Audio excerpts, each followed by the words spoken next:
Well, good evening. Oh, already a mic issue. Good evening, everyone. I hope you guys are doing well.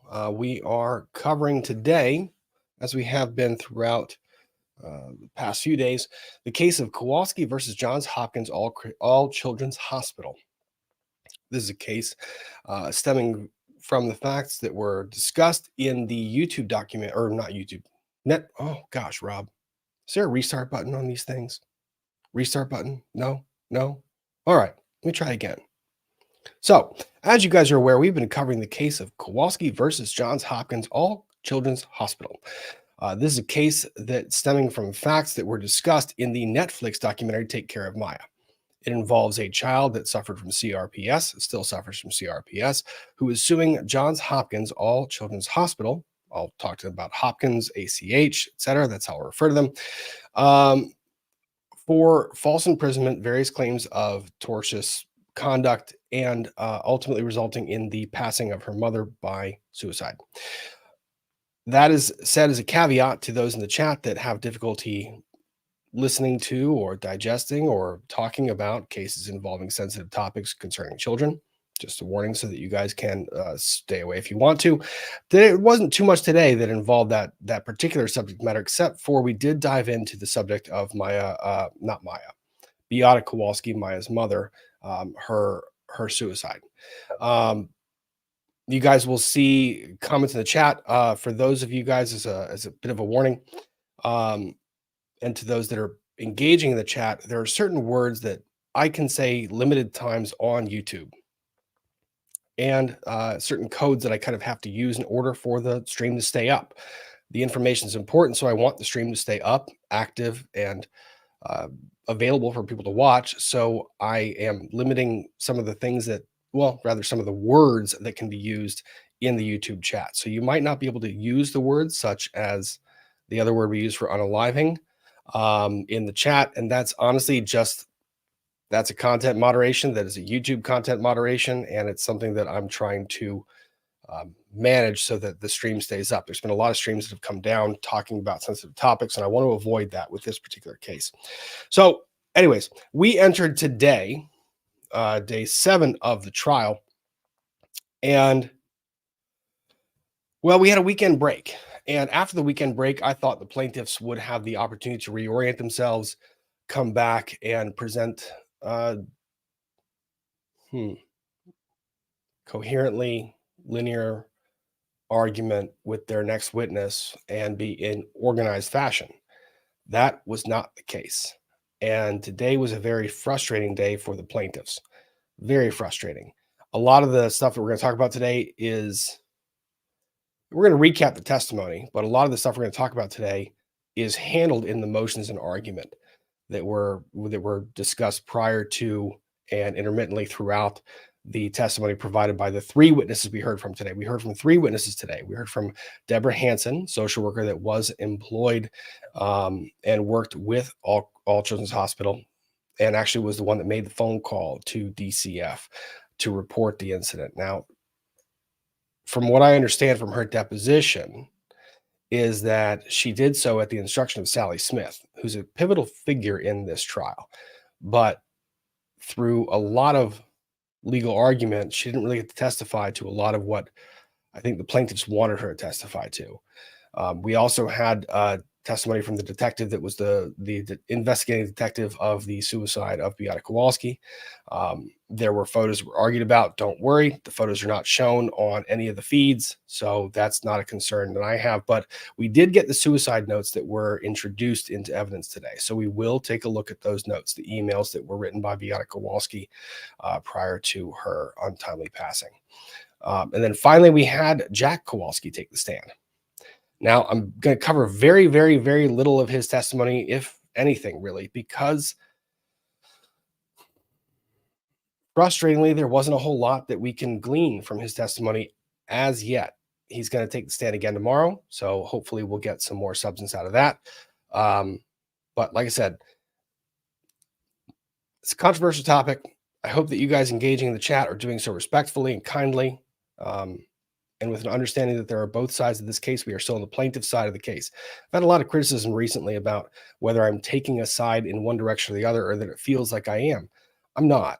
I'm trying to give you guys my interpretation of the trial as it's going forward. For those of you who are wondering why my interpretation matters, I'm a trial attorney in Northern Virginia. I've been a trial attorney for the past 10 plus years. I practice in the area of domestic relations litigation, family law, which involves removal, and DCF interaction. Here we call it, well, yeah, DCF interaction. So this case is kind of close to me. I'm trying to figure out how to parse it, because there's a lot of immunity issues that are involved with Department of Children and Families. And those immunity issues played at the forefront of some of the conversations that we heard, well, some of the testimony we heard from Ms. Hansen. Without further ado, let's go ahead and see if we can't get into some of the motions argument beforehand. A lot of the stream tonight is going to be focused on the motions arguments, the arguments from the bench, the arguments from the different counsel, because this is the stuff that the jury doesn't get to see, but it also lays the foundation and the framework for what can and cannot be presented to the jury. So we have a better understanding of the trial process as it's going forward, what the plaintiffs want to introduce versus what they're allowed to introduce. This is a big factor in public coverage of trials, and why we often focus on, well, rather why I often focus on why these trials should be publicly covered. A lot of people don't understand the court system. They don't understand that there's a difference between what they read in the paper, what they see in a documentary, and what gets presented to a jury that ultimately makes a decision in a case. And these background motions that are so impactful are very rarely spoken of in the press, and they control the outcome of a lot of cases. So I think that's where we should start. Let's go ahead and get into it. We start the day with Judge Carroll, who in this opening scene is kind of given there's a, I have to say there's a little bit of a forbearance here, but you can get an understanding of what the judge is going at. There's frustration that he exemplifies immediately from the bench, and I'll explain why as we go forward.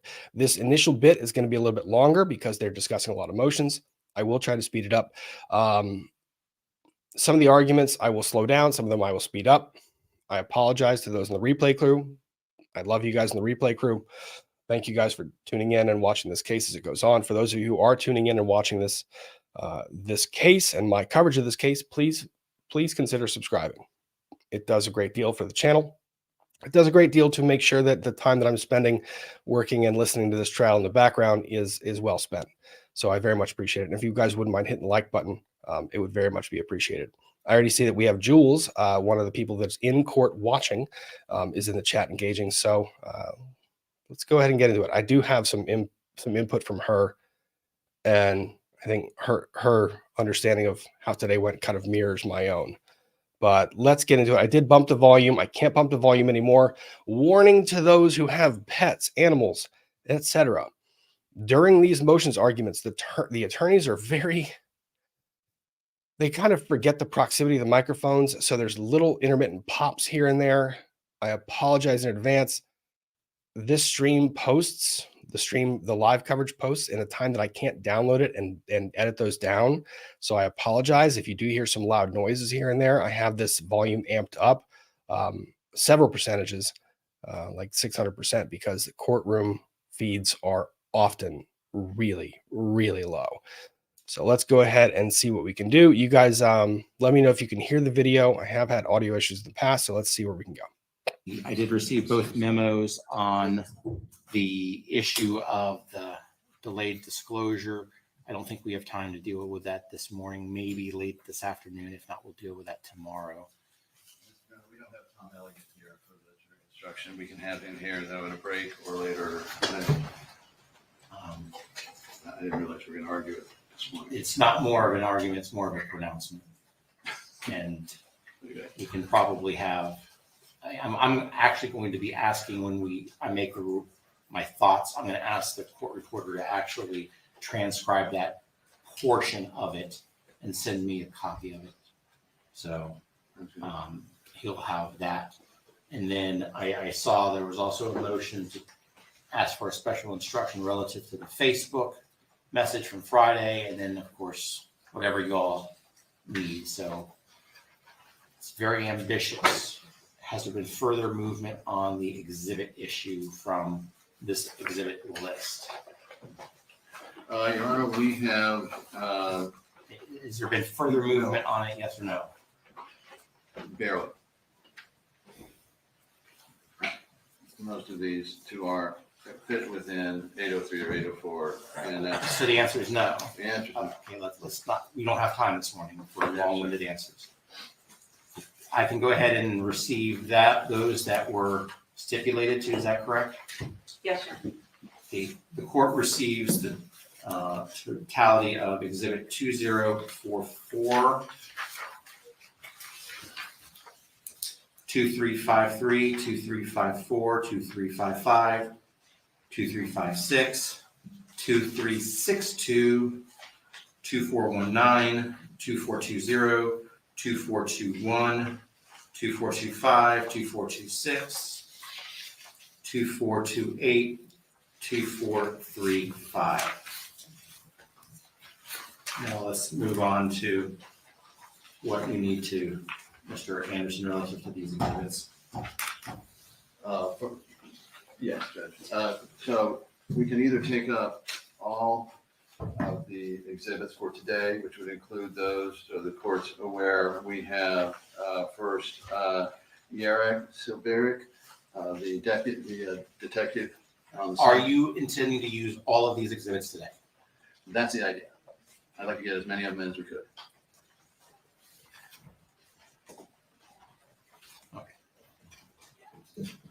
Well, let's start dealing with them.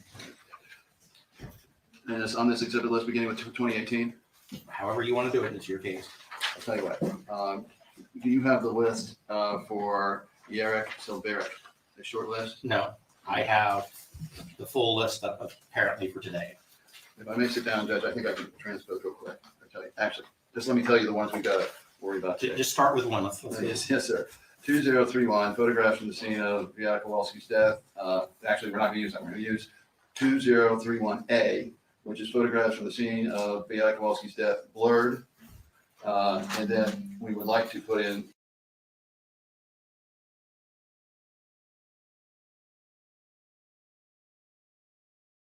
later 2031 unblurred. But for today, in the public realm, we would like to use the blurred face. I was muted. Elaine, microphone. The individual you see in the back, over top of Mr. Anderson's shoulder, that is Jules. That's the Jules that you'll see in the chat. Why are you going to put in? Is it the same photo, just blurred and unblurred? It's the exact same photo. It's just a face. Why are we putting in two different versions of the same thing? Public dispersal of the image of Beata Kowalski and her, with her being able to see her face going out in the media. We would prefer not to have that. But for the jury, obviously the original is the better choice. I am open to suggestions. Ms. Corrales. Thank you, Judge. We object to all of the photographs. We don't think any of them are necessary for the purposes of the issues in this case. There's no dispute that she committed suicide. If the court is planning on putting in any of the photos, we don't think that the last photo that shows the frontal view and shows her face blurred or unblurred is necessary. It doesn't add anything. There's no additional information for this jury to make its decision that these photographs add at all. And we especially object to the one that shows her face. There's no issue that these address for the jury. Well, here's my view on the blurred versus unblurred. If we are showing something to the jury, then I feel the public has the right to see what the jury sees. That's part of the genius of our system. So, Make a choice, right? well, if you wish to put in the unblurred, then that's what is going to be shown here in the courtroom. And then if the media wishes to blur the image, that's the media's choice. But Kudos to the judge. Like, you guys know you guys have known that I've talked about on this channel quite a bit. The courtroom and what happens in the courtroom isn't supposed to be hidden behind some veil. It's an area of public interest. There's certain matters that we don't discuss in court, and those are properly held under seal and behind closed doors. But when it comes to a trial of public import and significance, if the jury is seeing it, the public should see it, subject to some limitations. So this judge is kind of giving an indication of how he feels on the position. And I know judges vary from court to court. We're going to have the,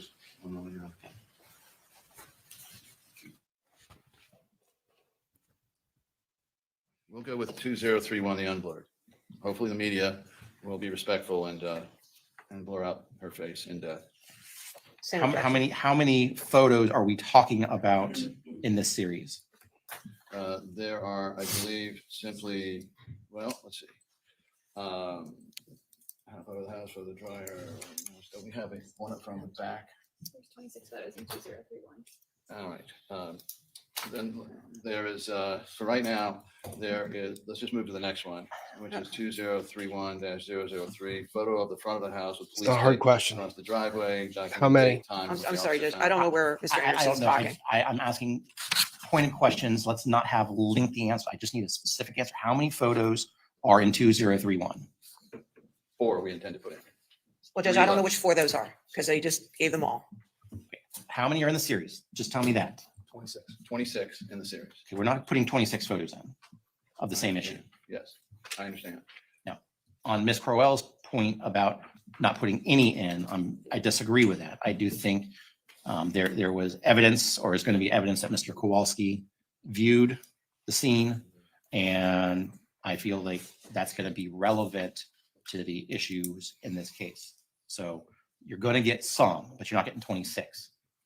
Yes, Your Honor. If I'll explain, Ms. Perry is ill this morning, and I had 3 others, and I will identify them quickly while we go through the rest, but I'll just tell you very quickly, within. Maya was not present 2301, this morning. One is It was the her same dad. photo from behind. Another one is of her wrist, and another one is from. Can you just the tell back. us the 2031, what numbers? We've wasted about 7 minutes trying to get to this specific point. 019. Go ahead. You want 019. Keep going, keep going. A total of 26. Yes, I know. That one. Put that one down. 021. I didn't hear that. I'm sorry. 021. Okay. Actually, go back. That one. 023. Okay, go back. That one. 024. That's 4. That's 4. Well, police tape's the second one. Go further up. Keep going, just keep going. Go back one. All right. No, keep going. We do not have time for you not to be prepared, Mr. And Anderson. that is 011. 011. So one more, Judge. So there's 5 photos. Defense, have you looked at those 5 photos? Is I'm looking at them real quickly, Judge. Defense Now, knows that the judge. members of the public, let me just, when are these photos coming? This morning. Okay. With Detective Szalbirak. Which one? I anticipate and expect that everyone in the courtroom, including the gallery, just give you a heads up, some of these photos are pretty gruesome. And I expect everybody not to react when they are shown. I think we are all adults here and understand that, this is coming. If you don't think you cannot react, or if you're going to react, or you think you're going to react, I'm going to invite you to leave when that happens, because I do not want a spectacle in the courtroom when these photos are shown.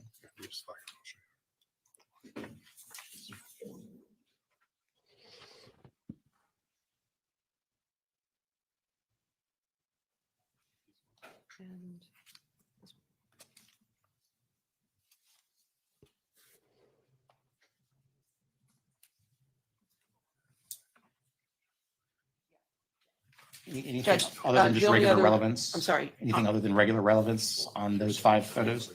On this one, 4. On 0, I'm sorry, are we still on 2031, Judge? 2031. Yes. So we would object to the 011 photograph. And what's the basis for that one? hearsay. It hasn't, not something that It- Mr. Kowalski, I don't think, viewed. Yes, objection.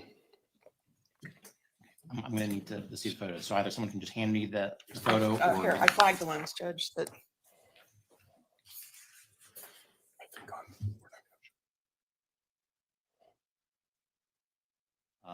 I'm gonna overrule as to 011. okay. All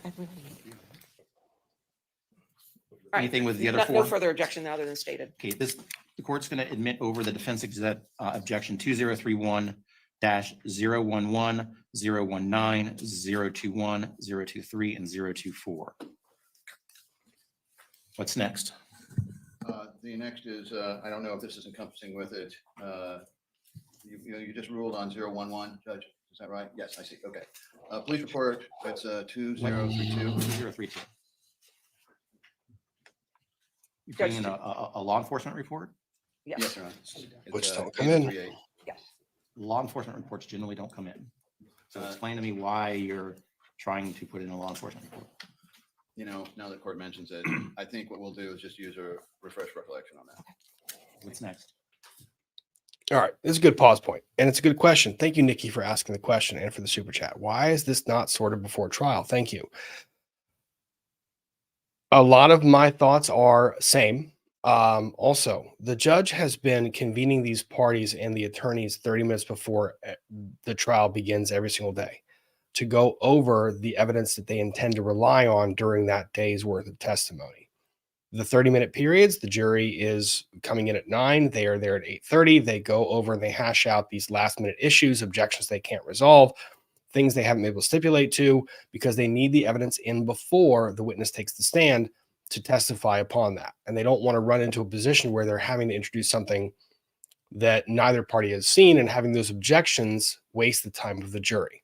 So the answer is yes, they should have resolved a lot of this before, but they haven't.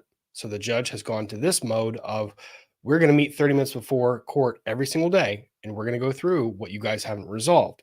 And we're going to bring the jury in at 9 because we've got to get this show on the road. A lot of this stuff should have been resolved. And as we go on playing this, I might bump it to 1.5 because honestly, there's a lot of back and forth. It's not that quick.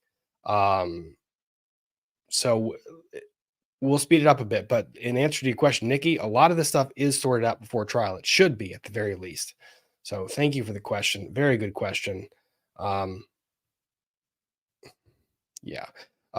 Jess, the content banner is up. So that is running. Also, Nightbot is posting that this is a sensitive topic that people can, people might just be aware of that before they tune in. All right. Last one, Julie, how do they come up with the exhibit numbers? They're judicially assigned. So the judge will say, plaintiffs, you take, 0 to 2,000. Defendants, you take, 2,000 to 4,000. So there's a base number. They comment about a base number. 2034. That's the exhibit. That's how it's defined. It's say, for example, the police report. 2034 police report. 2034-0011.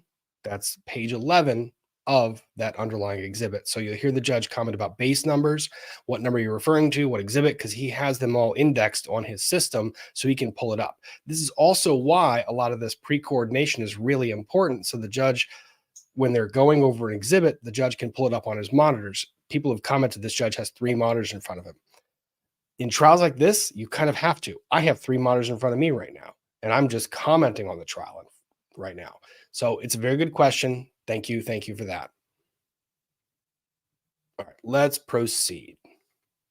And then 232-12 to 13, those are the suicide Wait a second. I'm sorry. What number? You're reading wrong numbers. 232-12 You're missing a number someplace. and 13. Judge, he's talking about within 2032, Within 2032. Yes, if I could help. So Within I'm not sure, 2032, what are you trying to put in now? suicide notes. is there a number on those? 2032-12 and 13. Thank you. Yeah. 1 second. Those aren't his actual suicide notes, those are the transcriptions of them that appear in the or in the autopsy. Those are the actual notes. Those are the actual notes. The actual notes. Okay. right, Judge, no objection. Okay, so Mr. Anderson, you're representing that 012 and 013 of Exhibit 2032 is the actual notes? Yes, there were two. There was one that was transcribed within the police report, and there was a second one that was typed out by Beata Kowalski and then printed out. We have the printed out pages. So no objection from the defense? Is that correct?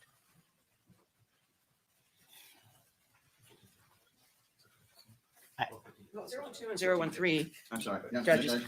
It's suicide 1 is 12 and 13. 232, 12 to 13, suicide note 1. 232, 14, 15, suicide note. You have 4 digits, not 3 digits for your exhibits. And you keep 232, 2032. 2032, 0012, 0013. Original suicide note 1. 2032 -0014 and 0015. Second suicide note.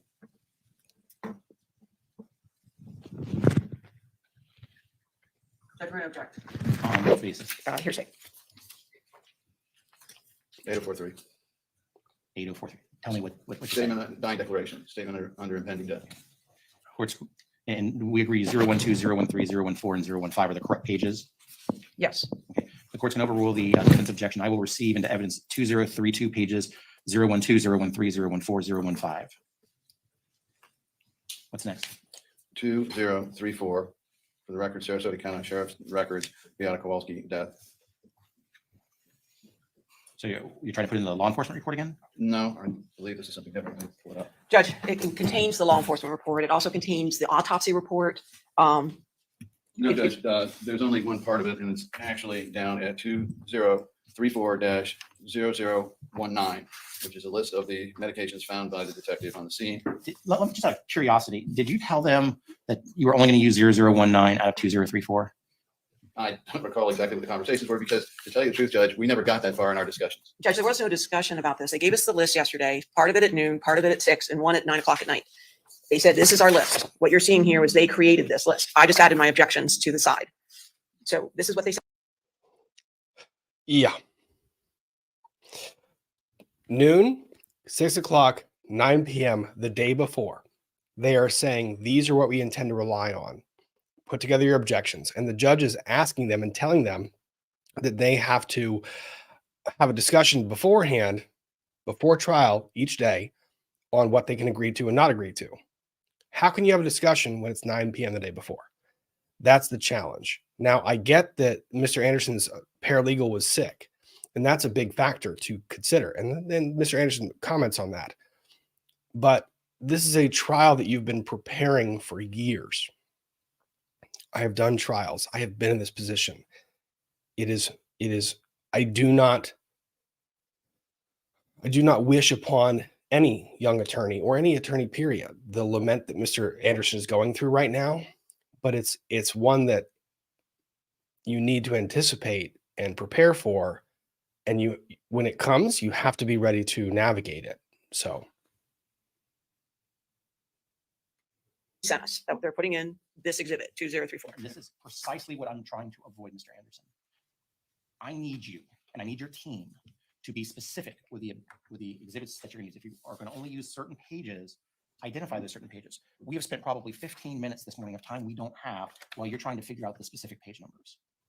That is not my time that we should be doing. I understand, Your Honor. So, and I can't have this rolling, 12, 6, 9 p.m., especially on a weekend.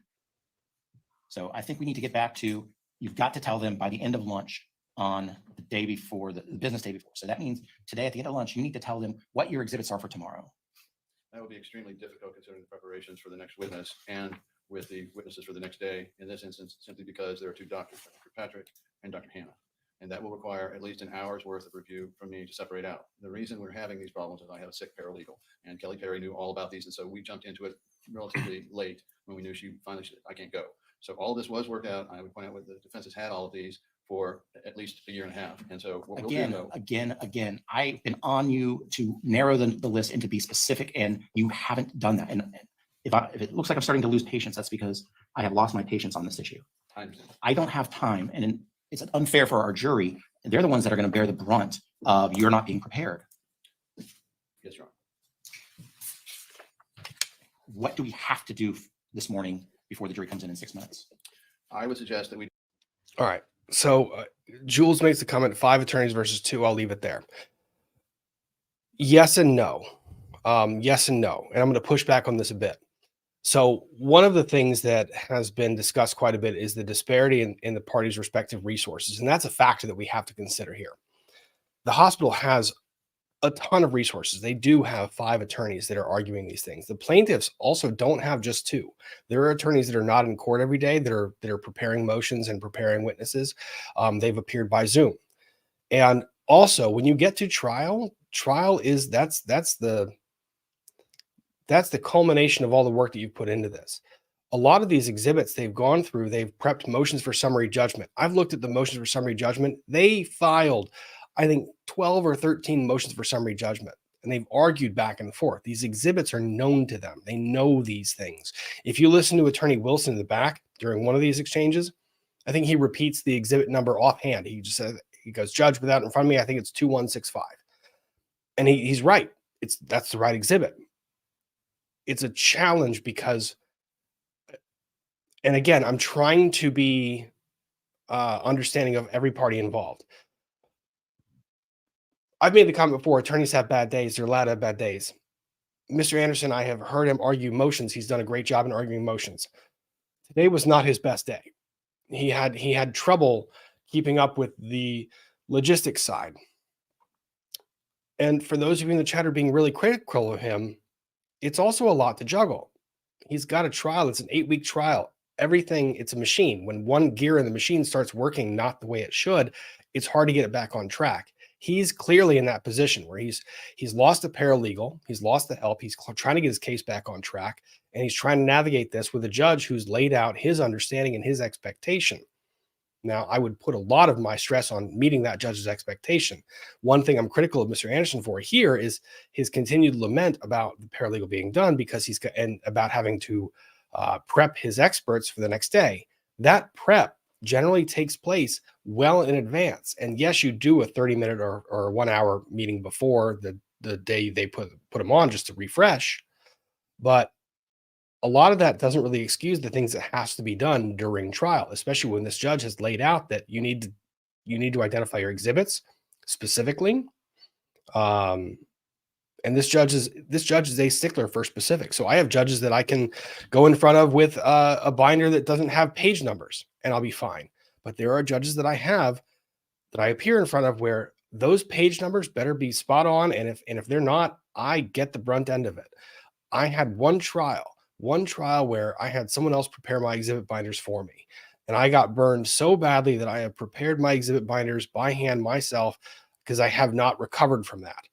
Because when pages get out of order and it screws your trial up, it's really hard to recover. So it's an observation. Mr. Anderson needs to do a little bit better on this. And today just wasn't a good day for him. do Debbie Hansen's exhibits, which are I have no idea who Debbie Hansen's exhibits are because I don't have that on my list. Just give me a number. 1001-2030. I missed the first 4 digits. Tell me again. 1001. That's already evidence. That's an evidence. All right. Sorry. And so is 32 Yes. and is 2165A No, that is 71. not evidence. You need to discuss it. This is 2165A-71. Can we put it up, please? What is it? 2165A-71. Just a moment.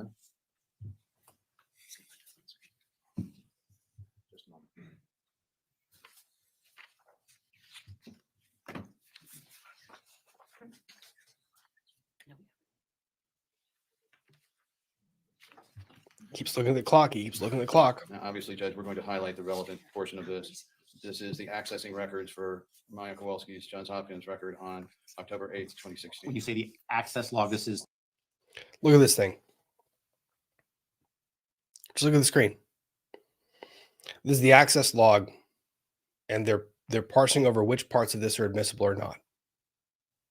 Look at this. Like,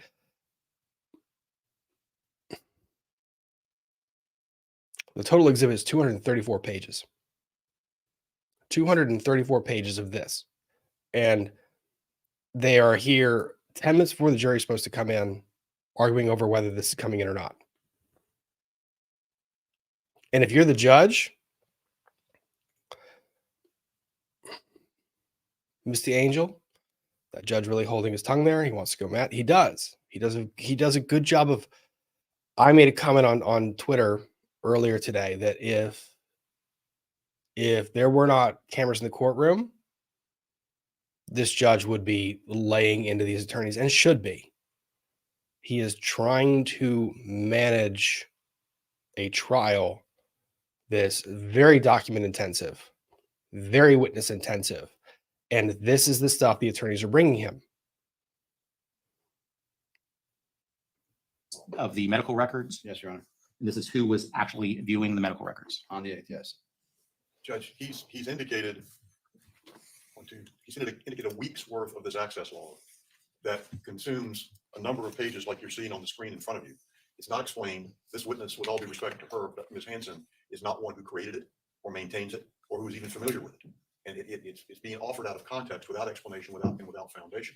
I don't know what he's intending to show with it, but I know two things. Number one, this thing, if you look at it, is about 10 columns of different pieces of information that are within the purview of the information technology department, not the social work department.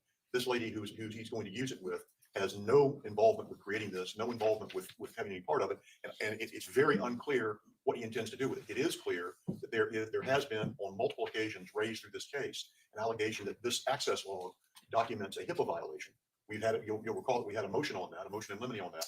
Your Honor asked for a brief from the plaintiff in response to our motion in deferring ruling on it. That brief was never forthcoming. It's never been ruled on. So pending that ruling and pending clarification and the proper foundation, we object to this exhibit. This is, if the court may recall, there were corporate records custodians which were waived. So the corporate records exception to the hearsay rule was waived. Not only that, this is a 803.18 admission since it was created. I don't think there's any dispute. Created by Johns Hopkins, also Children's Hospital. Well, tell me how you're going to use this. I intend to ask her. And who are you what, asking? Judge? Now that I think about it, I'm not going to use this with her. I just want it in evidence so that I can ask her about procedure. From a 30,000 foot view, I don't have a problem with the access log, assuming that it is the access log of who was looking at the medical chart. I don't. I join Your Honor in that position. I don't have a problem with the access log, but I got a problem with this witness in the access log. I don't believe this witness will be able to identify Sally Smith's specific entry. So I do not intend to ask her to try to do that and waste the time of the court or the jury. However, I do not want to draw an objection about facts not in evidence or something else. You guys have the right to tie this together later. But as long as this is in evidence, then I should be able to explore Johns Hopkins procedures. This is the only witness that I've been able to get from Johns Hopkins to testify. And who is this witness? Debbie Hansen, the only former. Spicy moment. So, see, I think I can move. Look, I can move there we go. I can move the closed captioning.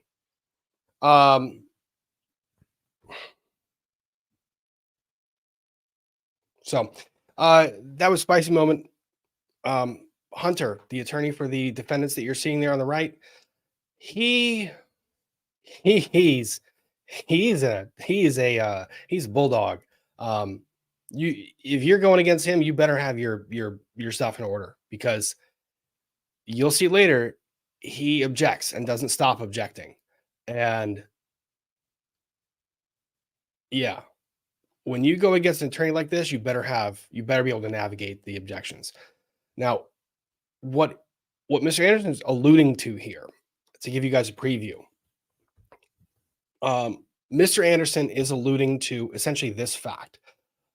You have Deborah Hansen, who he wants to bring on. Deborah Hansen was a social worker with the hospital at that time, contracted through DCF, trained via DCF, etc. Deborah Hansen was with the adults. She was in a different division, different part of the hospital. And apparently, as the plaintiff wants to produce, apparently Deborah Hansen was the one who was told by Sally Smith, the doctor who's at the forefront of a lot of the allegations, to call DCF. And what the plaintiff wants to get in is that was not in compliance with the hospital's standards and policies. Problem is that Deborah Hansen wasn't in that division, wasn't familiar with those policies, can't speak to those policies. So a lot of the information he wants to get in, he can't get into. And defense counsel is trying his best and doing a good job of making that very clear to the judge, that there's a realm of of testimony that she's allowed to testify to, things that she knows that she's allowed to provide information to. And there's a realm that she can't. And when we start going into that area, I'm going to object like crazy. And he does.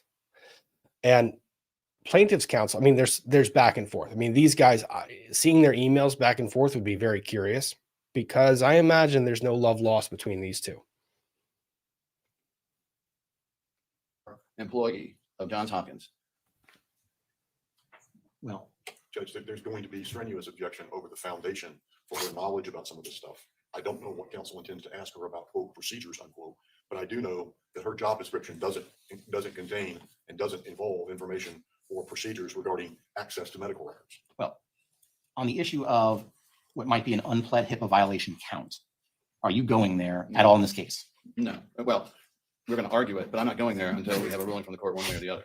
So what I can ask about is patient confidentiality, and based on the patient statement of rights, which is that in evidence? That's in evidence. Yes. So I intend to use the patient statement of rights and instructions she received at Johns Hopkins at around the time about how to maintain patient's privacy as to records. Now that's an admission, party admission. Well, I don't have a problem with this document as it exists. I just don't.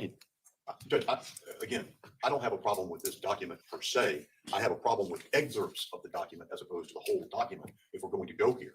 But there's no question that we created this. It's part of our corporate records. The question is going to be ultimately whether the witness he's trying to put on to do this has any competence to address this. Then why can't we just put in the whole access log? I'm assuming 2165A is the entire access log for Maya Kowalski's stay. 2165A, Your Honor, is a subset of the access log from October 7th to October 14th. So it's relevant to that first week. And incidentally, Judge, there isn't any question that Dr. Smith did in fact access Maya Kowalski's medical record on or about, I think it was the 8th of October, and that can be covered with her, and doesn't need to be covered with this particular witness who testified her deposition that she had no contact with Dr. Smith on this. So I'm not sure what counsel's doing with any of this, but the bottom line is I don't have any problem with the entire access log, but that access log is many multiples of what this is. Okay, so Mr. Whitney is telling me that 2165A is for a period of what, 1 week or 2 weeks? 1 week, Your Honor. Is there an exhibit that has the entirety of Maya Kowalski's stay?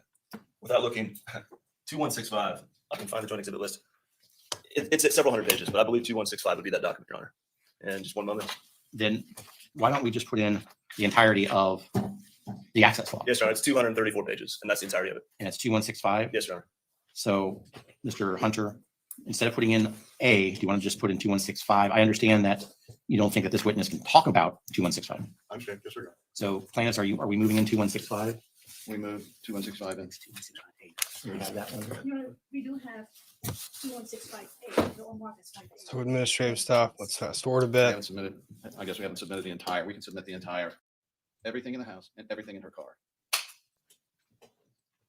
But I didn't let the defense test the, Oh, this is a testing issue. Hang on. Filled, a prescription for IV ketamine that was filled while Maya Kowalski was in the hospital and not able to have it administered at home, that to this day remains unaccounted for. So that's the universe of proof here, and I'm not sure, I mean, it either needs to be irrelevant or relevant, and you know, we keep going back and forth. here's my thought process. The biggest issue in my mind was what the defense was going to try to do is make an inferential leap that somehow Beata Kowalski was administering ketamine to Maya at home. And if Beata Kowalski had ketamine and administered ketamine to herself as part of the suicide, how that she still committed suicide, she still died by suicide.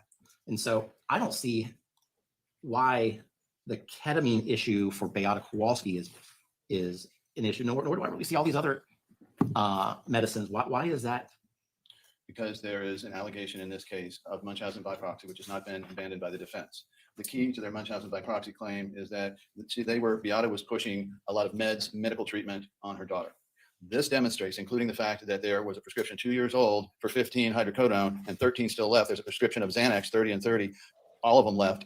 This demonstrates that there was absolutely no misuse of any type of prescription drugs in the house. And it goes to our point that Beata Kowalski was a very careful nurse and that she monitored all of this. And the reasonable inference from that is someone like that is not going to violate the orders of a doctor and administer ketamine IV at home, if the court will recall. the prescription was for IV ketamine, but on it, the method of delivery was orally. And the testimony is they put it in grape juice or Gatorade so that Maya could take it orally. Inefficient, but in emergencies, that's what they did. And the evidence is undisputed about that. There is absolutely no evidence whatsoever that Beata Kowalski ever injected Maya Kowalski at home. None. But this goes to prove her propensity, or whether in the normal course of their living practice at home, whether Beata Kowalski, Jack Kowalski maintained care and control of their prescription drugs. And a reasonable inference could be from the jury that this kind of person is not likely to do anything like that. Well, how is the detective going to, deal with this record? He is going to say, we swept the house, we swept the car. We were looking for. All right, that's a little bit of a preview of where we go with this. How is the detective going to deal with medical issues?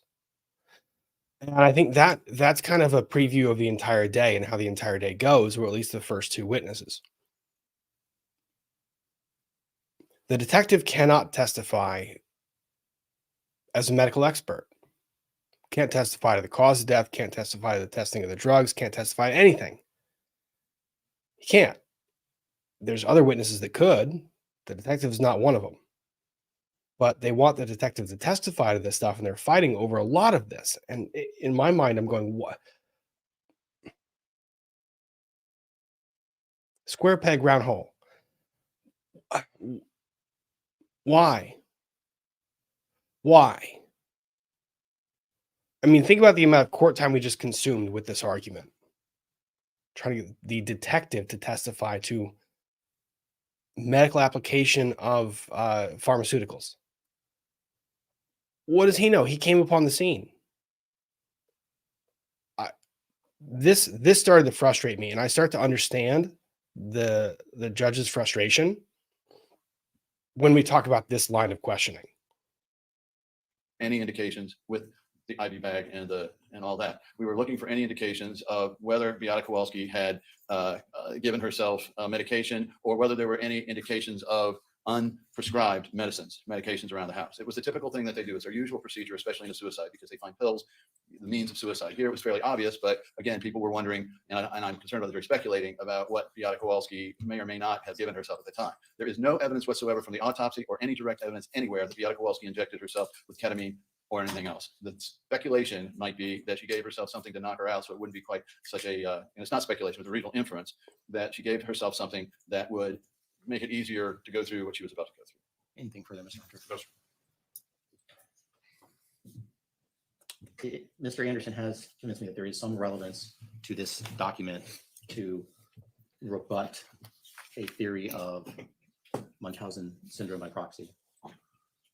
Now, as far as its use by this witness, is he going to testify that that he or she went around and pulled all these pill bottles? I mean, there's a lot of information on here that looks like a summary.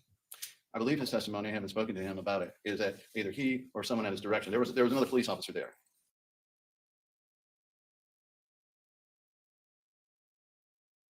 Oh no, the glitch. Stop glitching. Don't glitch. Recover. There we go. The heck was that? My computer just went like dark Anything that screen. we have to do because we're now 16 minutes beyond the time that Not in our view, Your Honor. in the defense. Yeah, you're- I've got all this stuff in my mind. I need to get it out as soon as possible. Hopefully maybe towards the lunch break. Yeah. The stuff on his mind is the stuff that he's been discussing with the other attorneys in these pre-trial motion arguments on how he's going to instruct the jury on punitive damages. He has thoughts. He wants to read them into the record. And he intended to do that this morning. He can't do that now because this was consumed by all of this stuff. Look at the timestamp. We are 42 minutes in, 30 minutes. So he's kept the jury waiting for 15 minutes. He's getting understandably frustrated at a lot of this stuff because he's managing this and he can only operate based on what these parties are giving him. And if they're not bringing motions or bringing arguments to him, he can't rule on it. I'm sympathetic to the plaintiff's case here. The defense is throwing up every obstacle they can. But when you take on Goliath, when David takes on Goliath, you understand that going in. And that's part of my frustration. So anyways, we get to the detective now. So let me change the little I really banner. well, I've got it all here, got it all flagged and highlighted. So let's bring in the jury.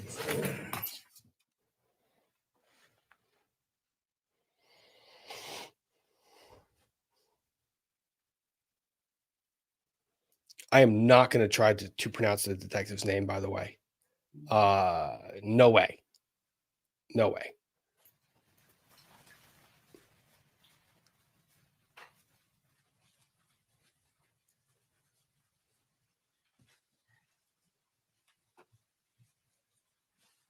Okay, please be seated, everybody. Good morning. You have a good weekend? Glad to hear that. I want to confirm while you were away, you did not discuss this case amongst yourselves. You did no investigation, you received no information. Is that correct? Since the last time you were with us, has anyone approached you about this case? Since you were last with us, have you seen any media coverage about this case? Okay, thank you. Mr. Anderson, call your next witness, please. Plaintiff's call, Police Detective Jarek Szalbirak. Schulman.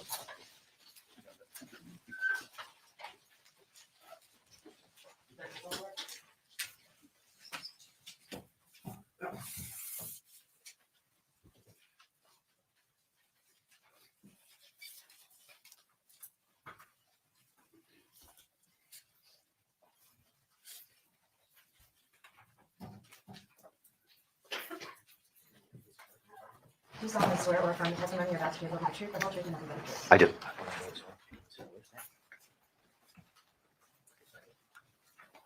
Good morning, sir.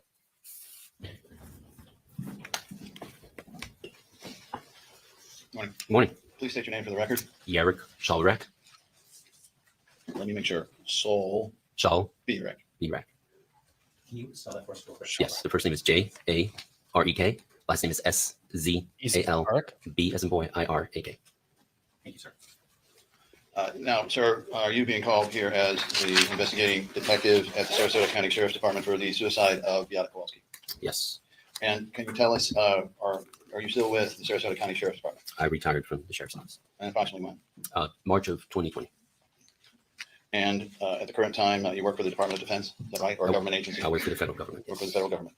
And so I want to take you through a little bit of your background and training in terms of your job as a detective that you brought with you into this investigation. First, We're not going to go through this because the way I can describe this is probably the most laboring I've ever seen an attorney engage in some background information. It's clear that Mr. Anderson doesn't really deal with a lot of cops in establishing background because it was very awkward. Not a whole lot on training experience, went through a lot of things that really weren't relevant. So let's get to some of what he found. And just look at the totality of anything suspicious, anything disturbed, meaning is there any evidence of struggle, any fights, any evidence of a crime being committed. The other thing that I always look for is any drugs, medications, anything that would be illegal in itself. and did you find any evidence of an altercation, overturned furniture, anything like that? No. And then did you also sweep the house to determine, like you said, not only medical cabinets, but in other areas where there were any prescription or non-prescription drugs? Right. So because people store their prescription medication in different places, whether it's the bedroom or their kitchen or sometimes their bathroom, I go through everything looking for, again, any evidence of any medications. And there's two reasons for that. One is I want to know if they had taken anything. Second is I collect any medications because it goes to the medical examiner's office with the victim. And would that include the victim's automobile, the Prius? No. So would the medical examiner then perform that task of inventorying the Prius? If you know. Can you repeat that? Can you Yeah, repeat it? going through the car itself to find out if there's anything in it. of Right. interest. So I went through the car Okay. and there was nothing of interest or anything that medical examiner needed to have. And refresh your recollection, although you might have it here, a list of the medications found by you. Yes. Can we publish 2034-0019? Yes, you may. All right. Now, if you could, it's hard for me to see, so I'm going to bend down. So this tells you the date it was filled, the amount issued, and the amount remaining.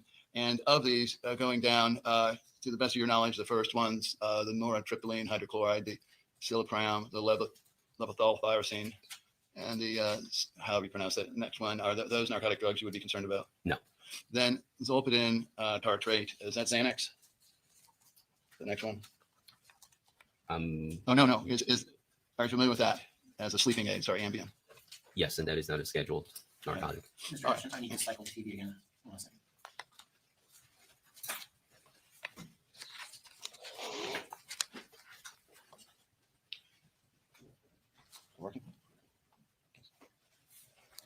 All right, so because we have a lot to cover, he goes through the drugs, goes through his collection of the drugs. Apparently, he takes every single drug, has to count every single pill, and gives an inventory of what he discovered. There's a back and forth over whether he reported everything he discovered or just some things he discovered. But this detective is pretty firm that he documented every single medication that was in the household. There was substance in a IV bag that was identified as sodium chloride, just saltwater saline solution. Back and forth on things that he thought were commonplace that were anticipated to be discovered in this juncture. The reason I'm kind of glossing over that is I know there were pretrial motions on this issue, but the defense doesn't really make hay of it in cross. So I didn't really think it was that significant for the jury to hear. Fast forwarding to our next place, we get to the notes, which is the next place of significance that I kind of saw from today. When we get past spinning wheel.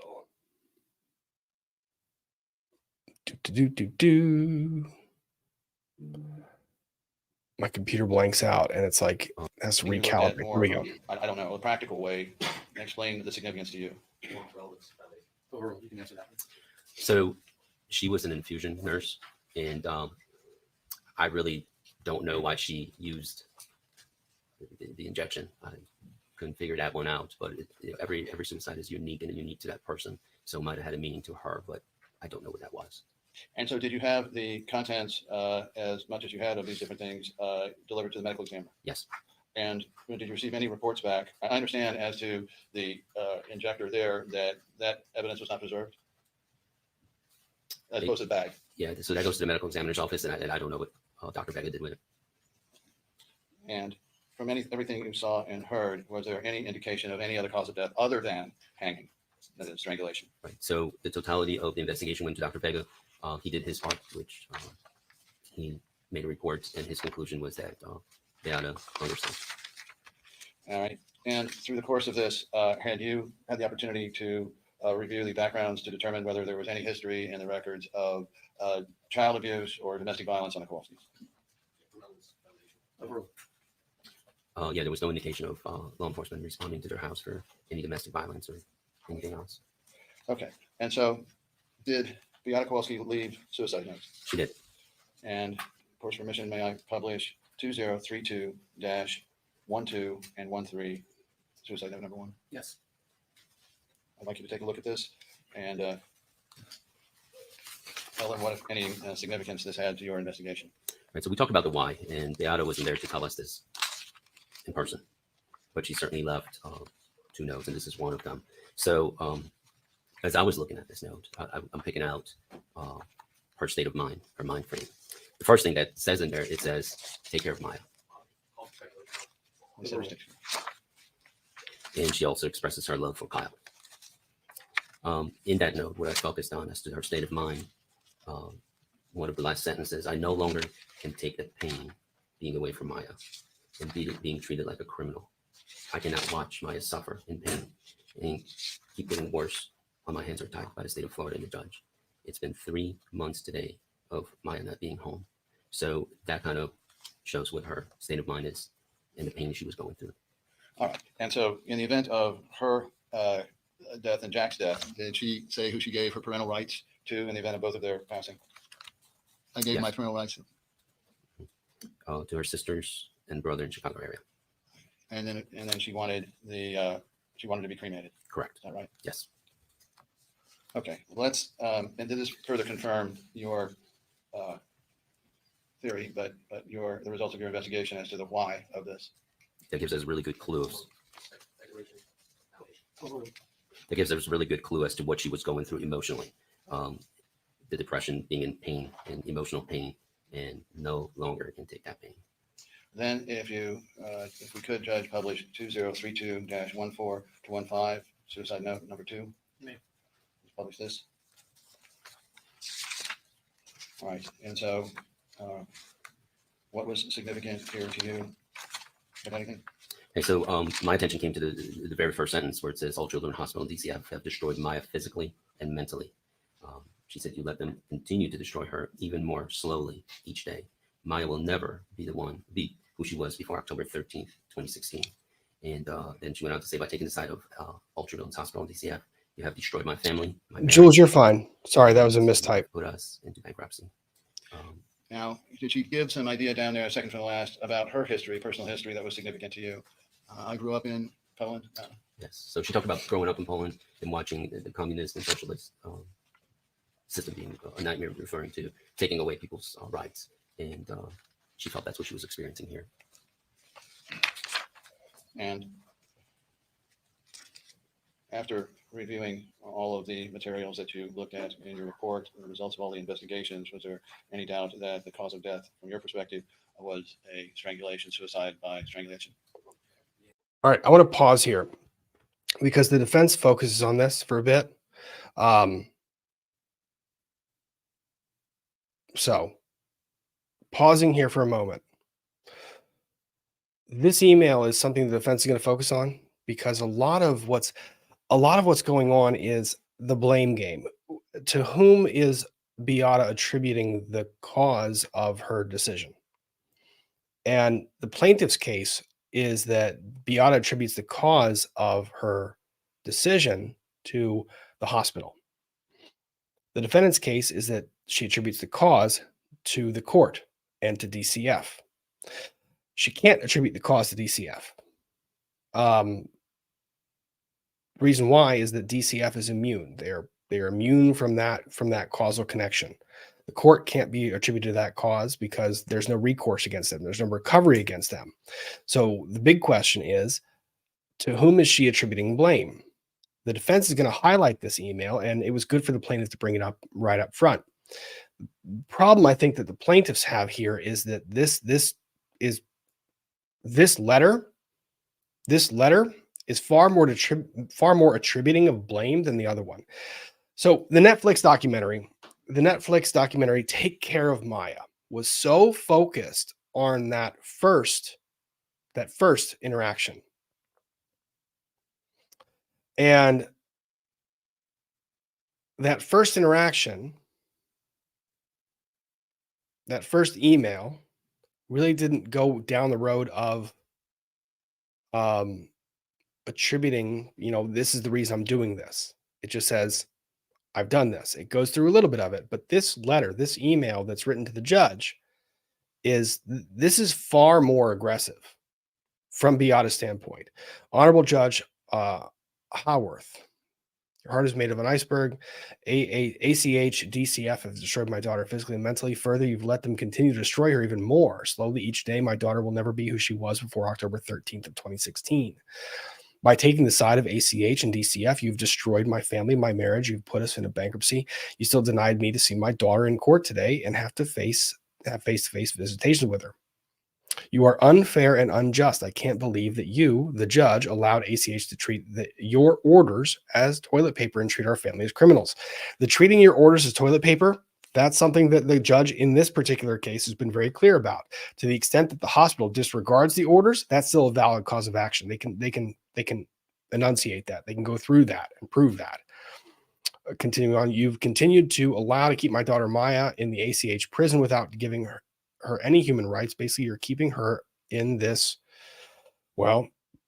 Nazi camp because that's how she gets to be treated there. That's a lot of the Poland stuff. I grew up in Poland during the communism and socialism. This nightmare horror that we're dealing with right now is far worse than what I've ever experienced during my childhood years under the communist socialism. I hope you will take responsibility for my daughter's physical deconditioning, worsening of her CRPS that eventually led to her slow, painful death. That eventually will lead to her slow, painful death. I'm torn on how this evidence plays with the jury. I don't know how it plays with the jury. To the extent that the plaintiffs are allowed to draw the inference that DCF is an extension of the hospital and vice versa, while the law doesn't permit them to do that, they might. This is why a lot of plaintiffs' counsel are saying that this case is a solid case, because when you put it in front of a jury, the jury can make that connection. They might not be able to put that barrier up between the two. They might view them as one and the same. But defense is doing a good job of highlighting that you cannot hold the court system to blame for this decision. this was interesting to me because it was the first time we got to see the note. We got to see the note. So the jury gets to see this for the first time. From his point of view. Overruled. And so from my experience and training, it appeared to be what it is in apparent suicide by hanging. Moving on.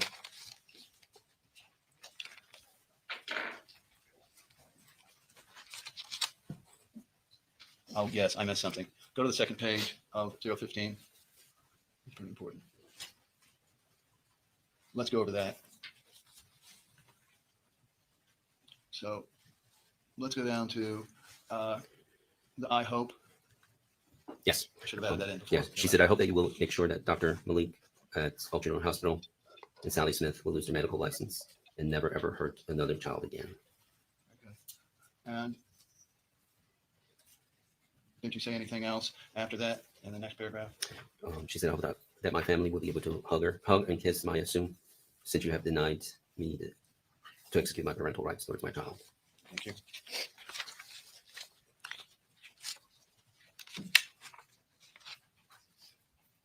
May we approach for one moment? This procedural thing.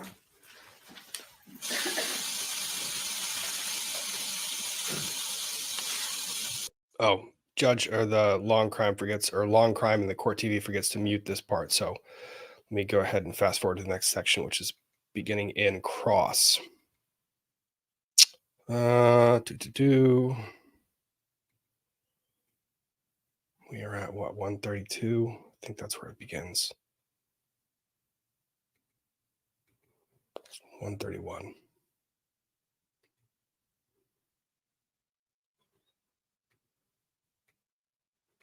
Gonna have to show it again. Sure. Can you please put it up? So we're on cross right now. Yes. Okay. We have it oriented properly.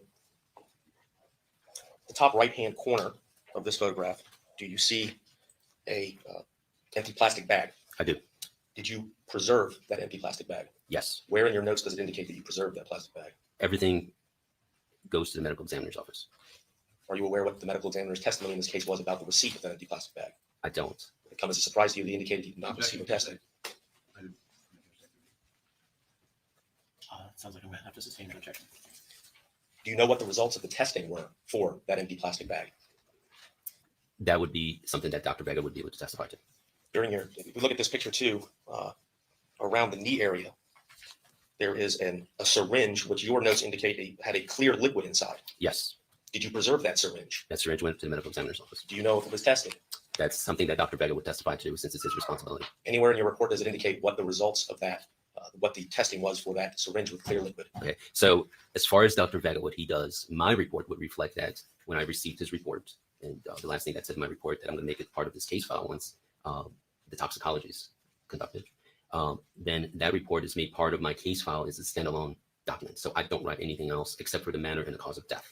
So as you sit here today, are you able to say what was in the syringe with the clear liquid inside? I cannot tell you that. As you sit here today, are you able to say what was inside the bag in the up right-hand corner of this photograph? I cannot.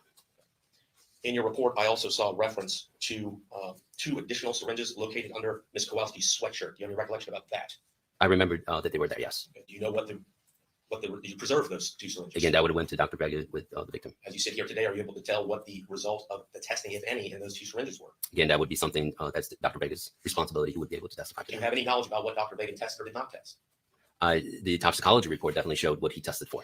Do you know if that toxicology report was testing Ms. Beata Kowalski's bodily fluids or the contents of the syringes and bags? Again, that's something that he would speak to. I wasn't there. I can look at the report. I can tell you what he tested for and the results. Thank you, sir.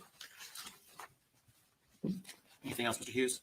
One second, Mr. Hughes, anything else? Mr. Anderson? And so, having been asked under an examination about that toxicology report, can you tell the jury then what was tested for? Yes, if I may refer to my notes. Give me 1 second to find that. Here comes another objection.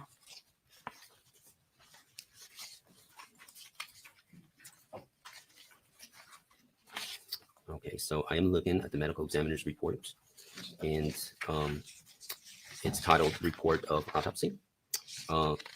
It enumerates a number of drugs that she was tested for. Two of the things that stand out to me in looking at the medications that I sent to the medical examiner's office or the benzodiazepine. I can't pronounce it right now. The alprazolam, the Xanax. So basically, that says there was non-detected. The other one that I was looking at is the opioids, which would be the OxyContin, and again, this is non-detected. Move to admit. To admit what?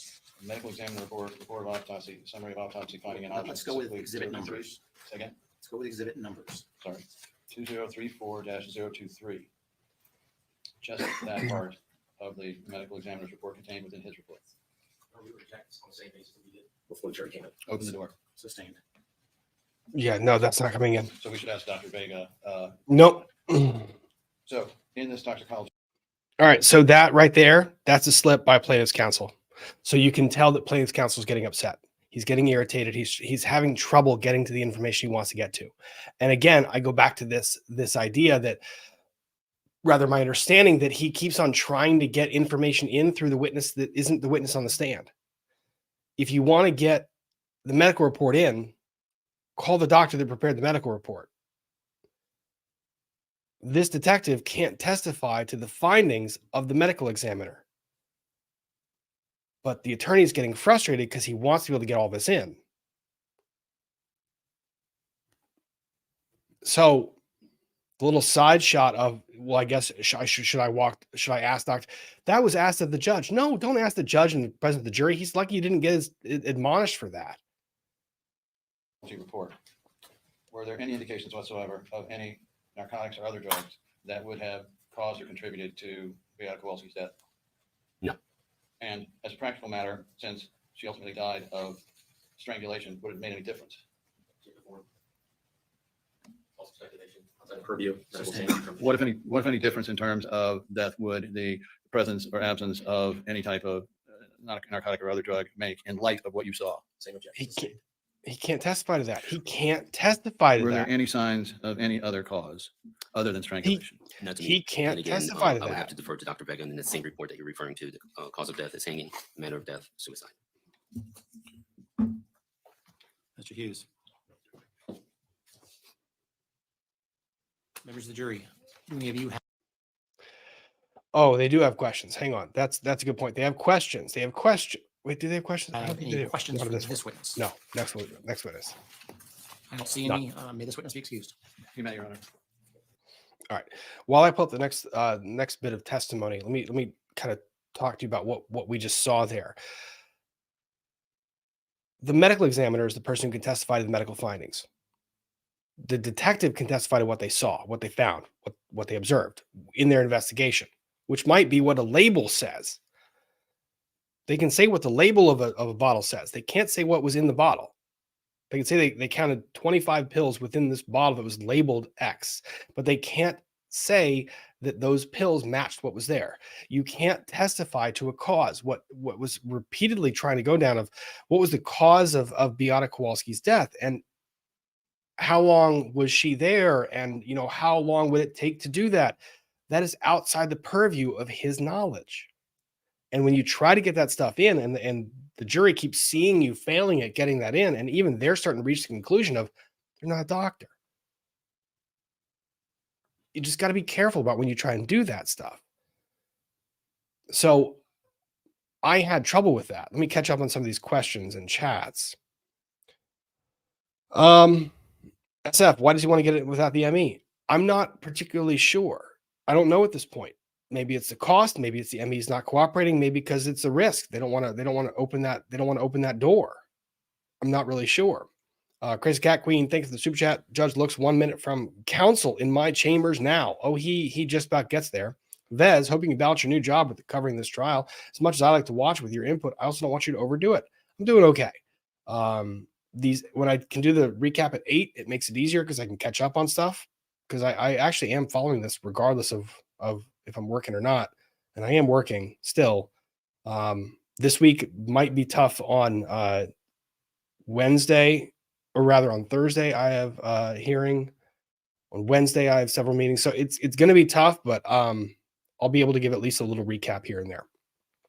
DSN, thank you for the super sticker. Cindy Elise, thank you for becoming a member. Melanie Schuyler, could not wait to rewatch this with Rob. Thank you for being here. Chris Cat Queen, I get the defense is throwing up a challenge challenging motions, but isn't a lawyer's job to anticipate potential roadblocks and answers for such? Good point. I wanted to do this because I actually was so frustrated listening to some of this. I wanted to show people kind of how we handle some of this stuff. When I go into court, I prepare something like this: exhibit number, description, objection, response, and then the ruling. So what I do is when I have an exhibit or a question, so replace description with question, I need to anticipate the objection I'm going to get. So with this one, I kind of gave an example: letter from Maya to the doctors, objection, authentication. Maya can authenticate it. She can testify that she wrote it. Objection, hearsay. It's not hearsay. It's not intended for the truth of the matter asserted. It's intended instead to prove notice. Hearsay, blah, blah, blah. Yes, hearsay, but subject to exception, such as present sense impression of then existing mental or physical state. So I do this with any controversial topic that I start navigating. When I have a witness, I know where I have to get information out of them, and I anticipate a lot of objections. I prepare a chart like this so that when I get to that subject matter, I have it in front of me, so that when the judge starts grilling me on these questions, I've at least thought through what they are beforehand. This is how trials work. You kind of strategize out these objections ahead of time. But thank you, Crazy Cat Queen, for that. Very good question. Very good comment. Leader Randolph, I'm late. Just want to say I feel that you would do a better job at representing the Kowalskis, disappointing their lawyer. I'm not disappointed. I'm not. They're doing okay. They're doing okay. I wish they would change some things, but again, I can't put myself in their shoes. This is when I say big, I mean a massive case. The number of documents in this case and the attorneys you're going against, this is monumental. This is huge volume of documents, information, expert testimony, depositions. This is years worth of information that they've been prepping for. So I'm giving a little grace to attorneys on both sides as they navigate this, because it's not easy. You see, from the audience standpoint, you see a little bit. You see, the hours that we see on screen. You don't see what they're going through on the back end. There's a lot of work going into these cases. Laura Leanne, in this type of case, wouldn't it be better to hire more paralegals and allow the trial lawyer to do most of the questioning and Anderson focus on the whole? We also don't know what their resources are like. In plaintiff's litigation, there's usually a lot of resources are fronted by the law firm, and it depends on which law firm is taking the case. I don't know what those resources are. It's a big cost. With plaintiff's litigation, a lot of these firms will front a great deal of money, and you guys have heard me talk about attorney's fees, hundreds of thousands of dollars that they're putting out of pocket in preparation for a trial. The choice of adding a new paralegal at a salary, that's a judgment call for the firm. So I can't really speculate on what they're doing here. Leader Randolph, seems like she blames it on the judge who didn't allow her to hug her daughter. The defense harped on that, and they did focus on that. So it's going to be for the jury to decide. Applejam PB, from where I sit, she blames the judge and DCF for their approval and facilitation of what happened, but the hospital itself for the actual harms to Maya. And I think that's a distinction that we need to dive into with more evidence. Again, we're only in day 7 of what is an 8-week trial. So there's a lot more to come, and I'm trying not to jump to conclusions on what information or evidence is going to be presented. There's been good witnesses, weak witnesses. So we're going to take it one day at a time. Professor of Logic, Nightbot told me if I didn't super chat, he'd release my Ashley Madison deets. Well, Professor of Logic, be careful. Nightbot can find all those stuff. Professor of Logic, yes, the wife saw that and got the evil eye. Oh my. Leader Randolph, correct, Rob. Why is prosecution asking a detective? Why is a plaintiff asking a detective about what a medical examiner would testify to? Yeah, that frustrated me a bit. And then Kay, to this point, good question. I think the plaintiff's lawyer is coming across the way he is on purpose. He's creating a David versus Goliath feeling for the jury, and a lack of prep with the evidence is just to screw with the defense. I don't really think so. I really don't think so. A lot of these statements are being made outside the purview of the jury. They're for the judge, and the Court of Appeals doesn't really care about that. The information for the jury, what he might have been doing, we'll see with the next witness, is knowing the hurdles he has, wants to see the defense objecting as many times as possible But based on his demeanor in response to those objections, I don't really feel that's the case. But I leave that to others to conclude. KC Cat, thank you. Rob, I worry how much time the plaintiff will have to cross during defense case in chief. Mr. Anderson's so ill prepared. Let the other guy do the witnesses. KC Cat, like I said, every lawyer's allowed to have a bad day. Defense is going to have them. This is Mr. Anderson's bad day. So hopefully he regroups and comes back a little bit stronger tomorrow. Maybe it was just a bad night. We don't know. We don't know. There's things that go on these lawyers' lives. We don't know. So he's done well before. Hopefully he'll get up and he'll recalibrate and present his case and continue to present his case the way he can. Crazy Cat Queen, can the judge send Anderson back to law school for being unprepared? No, because the judge looks like a bit pink from the frustration. Oh, he gets frustrated. Ashton Miller, Anderson's paralegal, was absent today. Chaos added. Yes, indeed.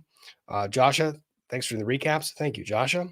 Ryan Man YYC. Hi, Rob. Fire hazard is not the only reason to keep your crystal ball covered. It also looks like the legendary and evil eye of SBF. That trial begins tomorrow. So I guess I'll have to keep an eye on Twitter to see what updates are coming from that courtroom. And then the last DSN, thanks for being a member. Thanks for all the hard work for all of us. Thank you. Thank you very much. Okay, so let's get back into it. We come back from this short break. Share screen. There's the video. Here we go. Today, and we didn't get all the way through it. And when we were discussing it, I wanted to move in some of the policies and procedures. There's a number of them, but I only have 1, 2, 3, 4 to move in. And I'd like to move in 2252001, which is the risk assessment for potential child absent. Can you pull that up for the court? This one take a second. 2252001.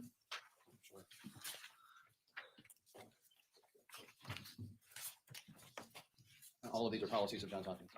And I thought they were in the Johns Hopkins records, but apparently they're separate. This is late night. Pages is 2252. 2.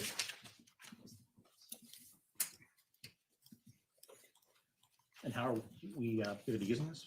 This witness is a social worker, Who's the witness? Deborah Hansen. She's a social worker, and out of all of the ones that we listed from last night, we really only have one. We have that one. We have 2214001 through 007. Okay, let's deal with one at a time. Yes, sir. So 2252. And it's some sort of matrix as to when to make an abuse report. Yes, sir. That's, Judge, this is going to be a recurrent theme with this witness, I'm afraid. This witness was a social worker who made the initial call to DCF on behalf at Johns Hopkins All Children's Hospital. She saw this patient and the family for about 2 hours on the day of admission. She's testified that she had about 10 to 15 minutes contact with Maya Kowalski that day, but most of her involvement with the case was making the first phone call. And this child abuse recognition matrix has nothing to do with anything that is left in the case after the rulings have been made by the court regarding the good faith and reasonableness of the phone calls in general, as well as the Chapter 39 immunity. So I don't see the relevance of 2252. A number of these policies and procedures are trying to move in right now. Came over yesterday evening after I had looked at the exhibits for today. I was not aware until frankly this morning that these additional exhibits were going to be proffered today. But that one has no relevance. Number one, for this witness in particular, but in general, as to the case any longer. Mr. Anderson, it doesn't seem like this goes to anything that's actually in the case. Judge, yes, it does, because our case is not predicated upon those 2 calls. Our case is predicated upon on the medical malpractice side about the timing of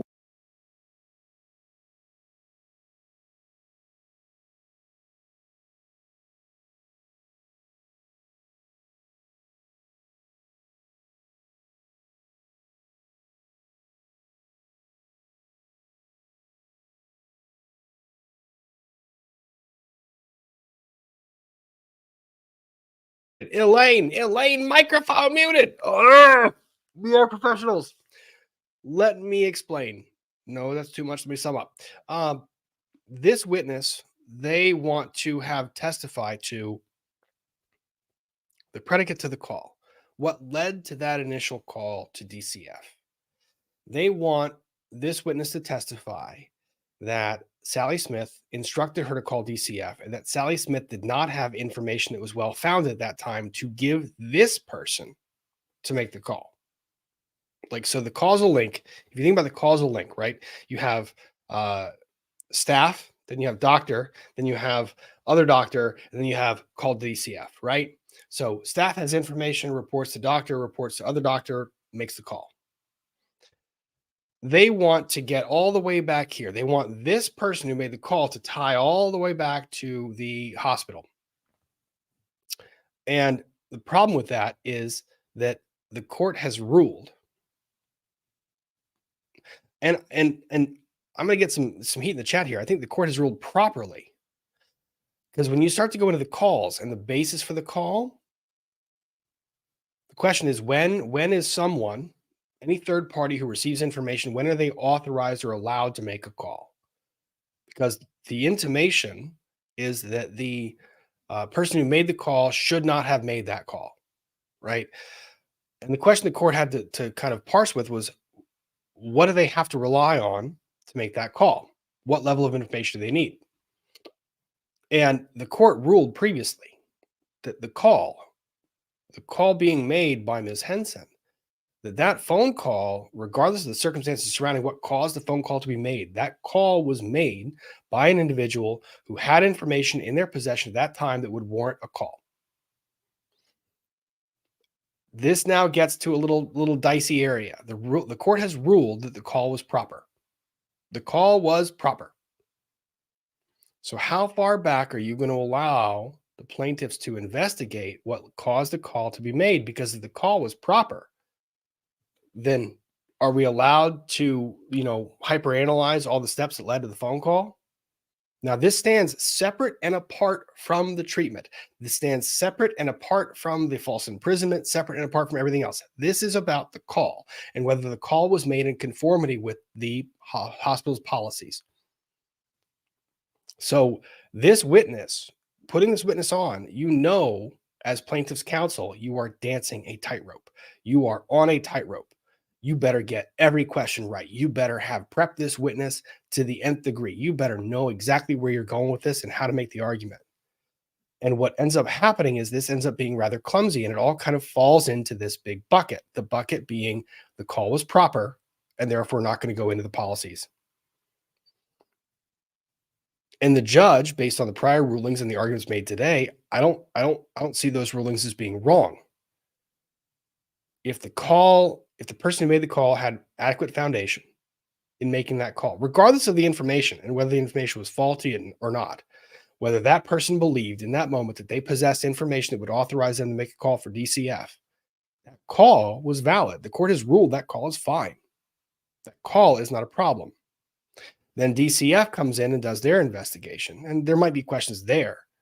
But the phone call and whether that was in conformity with the hospital's policies isn't relevant, because the court's already ruled the call is fine.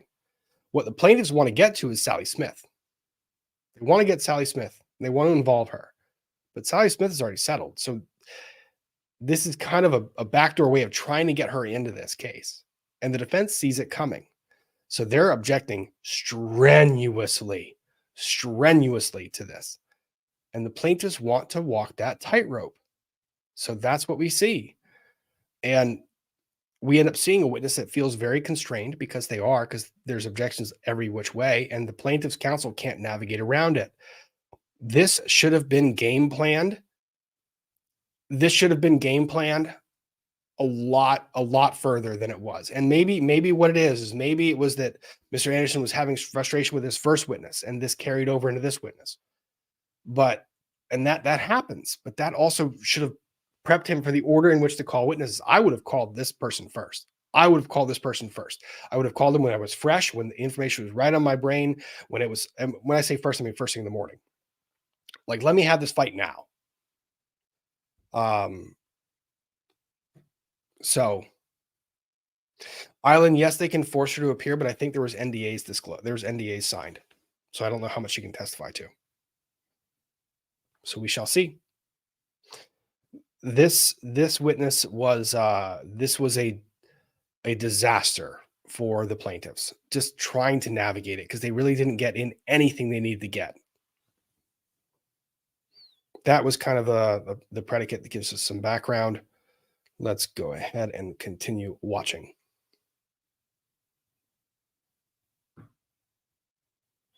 keep on going, keep on streaming, and I can't really help the spinny wheel. when they made a decision on a diagnosis and whether there really was any type of team or differential diagnosis. Debbie Hansen can testify, and she is in the medical records, to fairly extensive reports that she put in, and she can testify to how the Kowalskis presented when they first came in, because she was there. She was on duty that day when they first came in.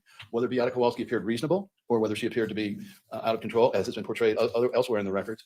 She can testify to whether they were agreeing to stay or not to stay over the 24 hours, which is one of their big points. She can testify to how Maya ended up in the PICU so quickly. She can testify thereafter about the steps that needed to be taken. And mostly she can testify to before there was supposed to be any overarching diagnosis, especially any psychological diagnosis, how the social worker has to be involved by their own rules and regulations, and how she was told she did not need to be involved in this and she was not going to be involved in this. And so her testimony. So she's not involved, but she made a call to the hotline? Doesn't make any Yes, sense. that's exactly our point.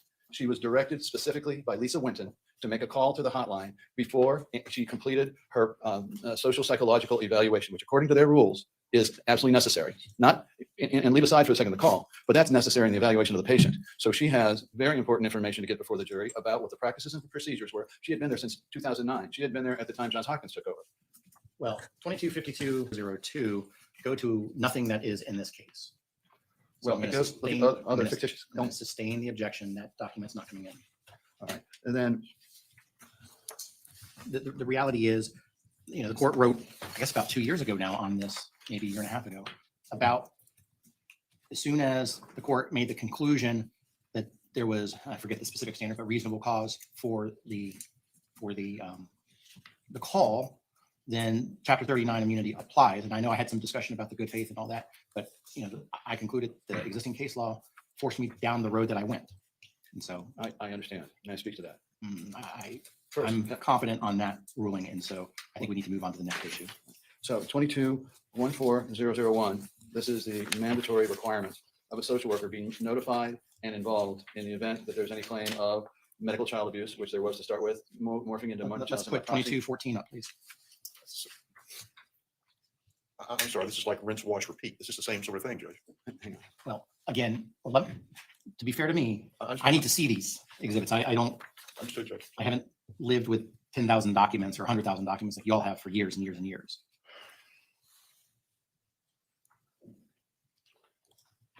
Okay, so this is talking about making an abuse report, right? No, that's. Again, Policy statement 1A. policies. All Yeah. cases of suspected child abuse must be reported to the Florida Department of Children and Families Central Abuse Hotline.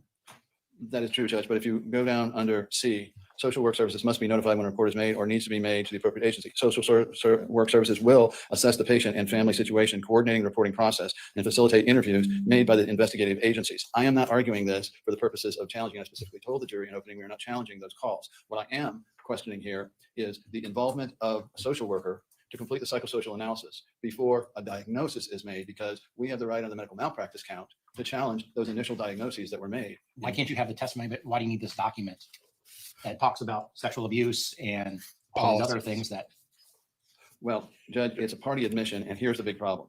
If you recall, we brought up to the defendants and to the court when the entire record of Johns Hopkins was to be put in. We wanted to put in specific sections, if you recall. Judge was The pissed defense at objected everybody. And wanted the entire record put in.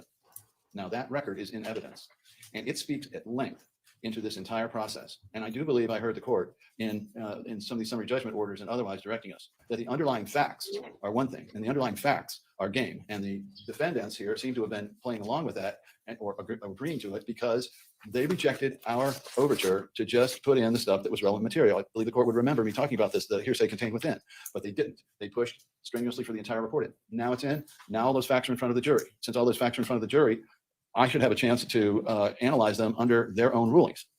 And that's my big concern here.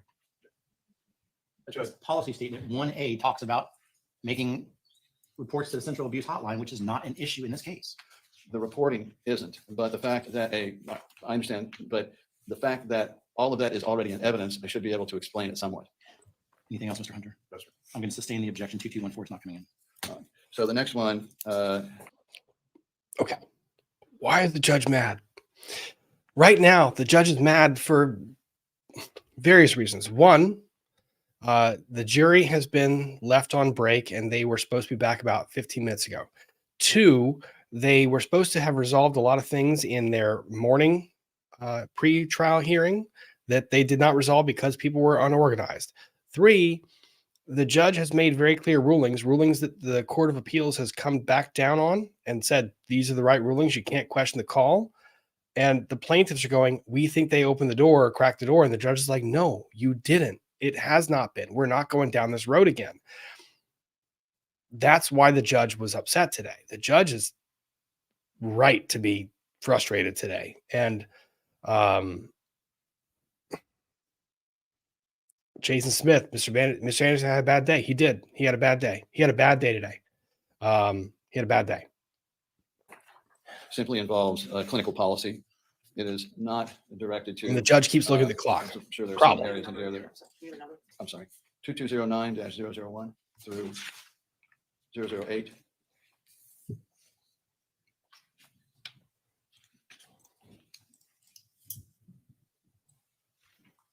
Can I see the next couple pages? Next page. Next.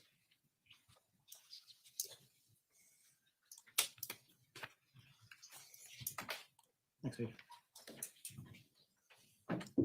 Next. There are 2 more pages. And then next. Okay. Judge, this has to do with clinical documentation of patient conditions and diagnoses and treatment, none of which social workers make. There's no foundation for this to be admitted in connection with this witness testimony. And it's not been shown to be relevant at any point in any of that.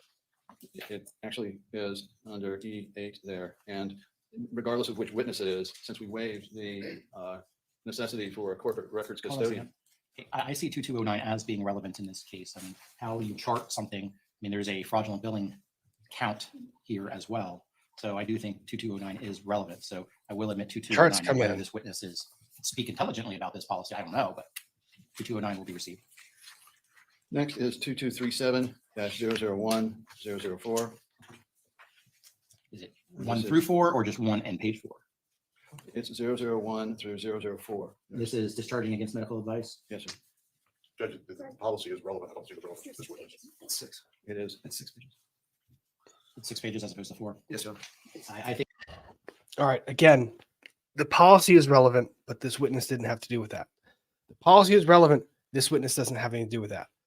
The policy is relevant, discharging, but this witness did not discharge. The charts come in because this witness prepared the charts. They prepared the notes. The notes are coming in, but the policy stuff, no, not so much. I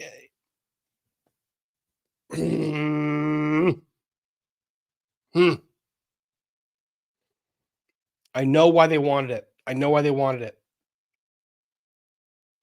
This is this is an inartful way of navigating it.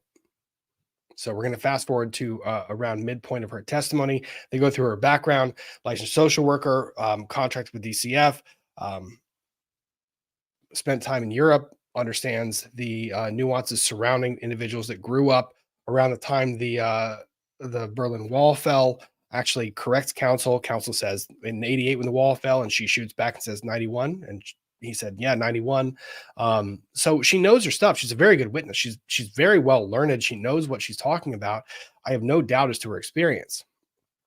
But it was how they wanted her information to come in front of the court that became the problem. And that's kind of where we get to. And because of the information they try to get out of her, I think that the jury might have lost a lot of the other stuff where she was testifying about how the Kowalskis were cooperative. They wanted to work with the hospital. There was a way of getting a resolution that didn't go this route. This witness, the impact of this witness, if the jury remembers, is that the Kowalskis were amenable to a resolution that wasn't the remedy that was ultimately decided by the hospital. They could have worked with the Kowalskis. They would have complied. They would have been able to do this. They were reasonable. Their interpretations of the information seemed reasonable. They were reasonable patients. They were concerned for their daughter. Her testimony was solid in that regard. But when you get to the end of her testimony, which is where the jury is kind of really paying attention, is like as we get to the testimony towards the end and the jury feels it getting spicier and more interesting, you need to land some punches. and they run into a brick wall. Court reporter, can I have that question again, please? Oh, wait, I wanted to go one question before that. Consulted. And did you, Had come in through the emergency center. I don't know when they came in, but once they were inpatient, I believe I was the first social worker consulted. and did you feel comfortable then that these parents could be worked with in order to try to alleviate the central problem? Objection, Your Honor. Like predicate calls for conclusion. Madam Court reporter, can I have that question again, please? Question, and did you feel comfortable then that these parents could be worked with in order to try to alleviate the central problem? Overruled. She can answer that one. So I'm sorry, could you repeat the question one more time? Right. In there with the parents, did it appear to you to be the good parents that you could work with towards resolving Maya's issues? As a social worker, I'm trained and I've had experience to work with distressed parents and develop the rapport. And I didn't see anything that indicated they were not people I could talk with and develop a rapport and ask questions. And I got answers. And over that period of time, did you see any indications? And how long did you spend with them? 4 to 6 hours? I was in and out, so I don't know a total. I would say a total of 2 to 3 hours Over that period of time, did you see or any? 2 hours. Sorry. Thank you. Over that period of time, did you see any indications of what's known? Do you know what Munchausen by proxy is? Yes. All right. And had you had some experience with that before?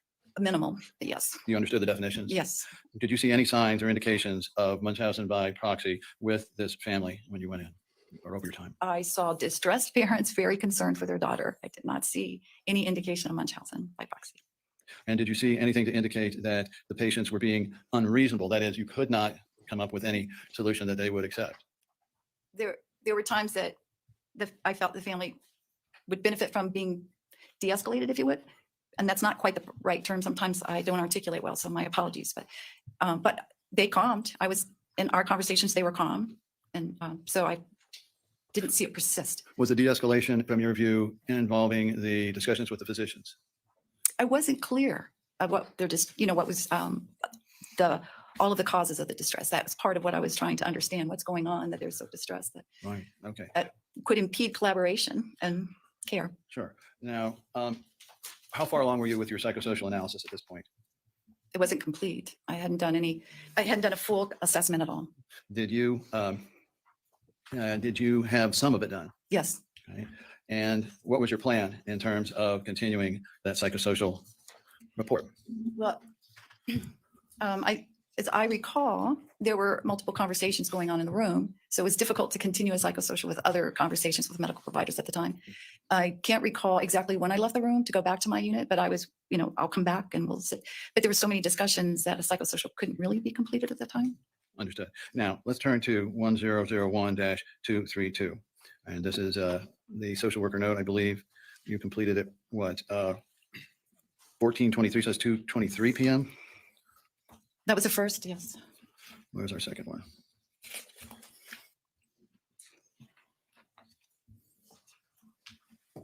All right, this one, yeah, it's 2032. I believe this is the second note, is it not? Well, actually, if you go back to the first page, there's an addendum because as I recall in reading my note, there was a concern that request for a safety assessment because Maya indicated she wanted to die is what I was reported. So you'll note it on the addendum in the previous note I added, but I tried to do an assessment, but she was sedated. So there was no way to complete the assessment at that time. And did the parents explain to you the context of that? Later in my third Okay. visit or third note. Tell us about that. So then I was called back to the floor for suspected child neglect, medical neglect. So that's another process for risk assessment. I think we're into territory that is beyond the scope of the relevance of the case. Can we approach on this? Yes. Yep. This is the dialogue that occurred throughout her entire testimony. Every time she started to approach the topic of her being called in for this situation that related to policy, that was more general about the hospital, there was an objection, sidebar, and it interrupted her discussion. It scared her off of actually talking about it. And you can see her growing increasingly frustrated. I did see that Jules made the comment that she was in the hallway crying afterwards. I'm not surprised. This is really, being a witness is very, very difficult because you don't understand why you can't say what you experienced. It's governed by the rules of evidence. And the weird thing is you can't even know why you can't say it because the rules prohibit me from telling you that until the trial is basically concluded. It was really this was a tough witness. And for those of you who are saying the call was a bad call, she was operating on third-party information. She had the right to make the call. The call was valid. The call was a valid call. The judge has already ruled on that. The call was valid based on the information she had. The information, the underlying information, and the methods of obtaining that information, and whether it was accurate or not, that's a different question. Please, the court. So you were still trying to complete your report, is that right? So I'm covering, and Right. I have to go back to my unit. I get another call About what time? Say there. later in the afternoon. Okay.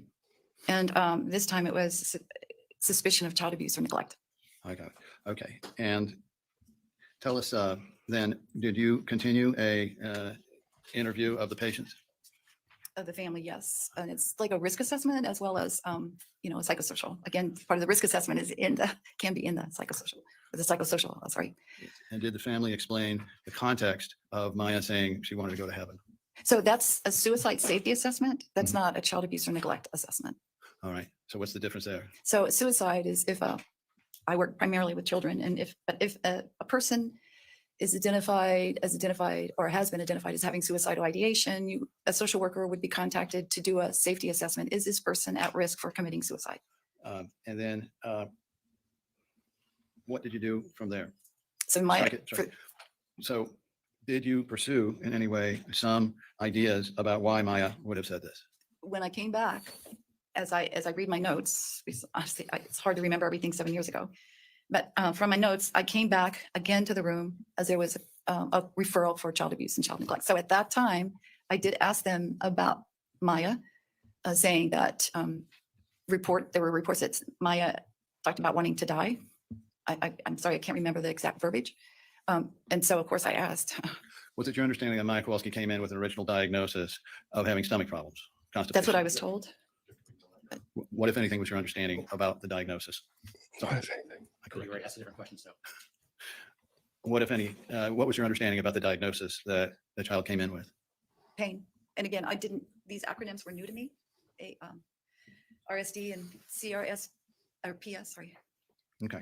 And so from your review here, was it apparent to you that the parents were not of the type to ever abuse their child?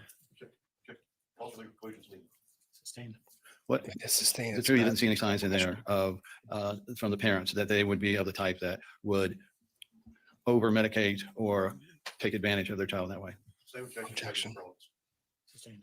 All right. Sustained. Yep. All right. So it says parents have, we'll continue on with what happened. Tell me what else happened that day. At that time, when I was asked to, Now the attorney's scrambling. He's trying to,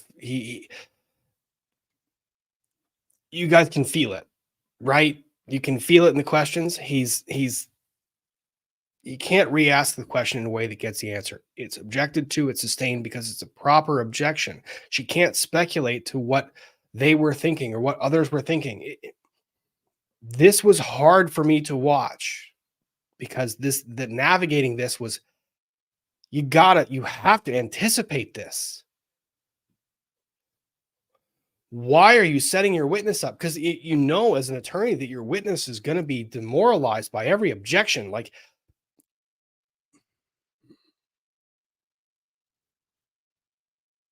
and it doesn't get better, it gets worse.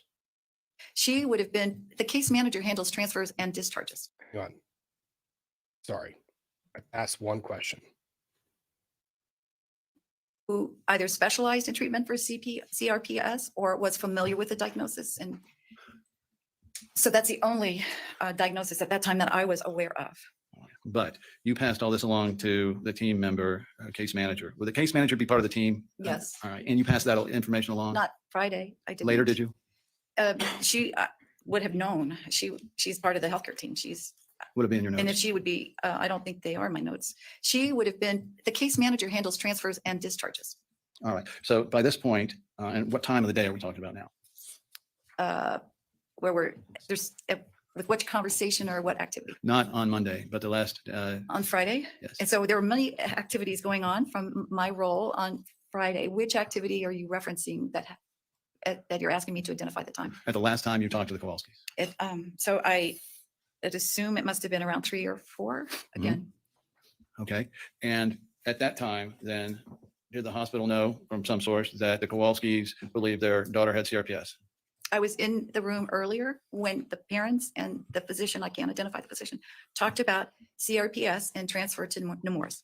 All right. And the parents believed that the transfer to Nemours would be for CRPS care. That Right. was the discussion I.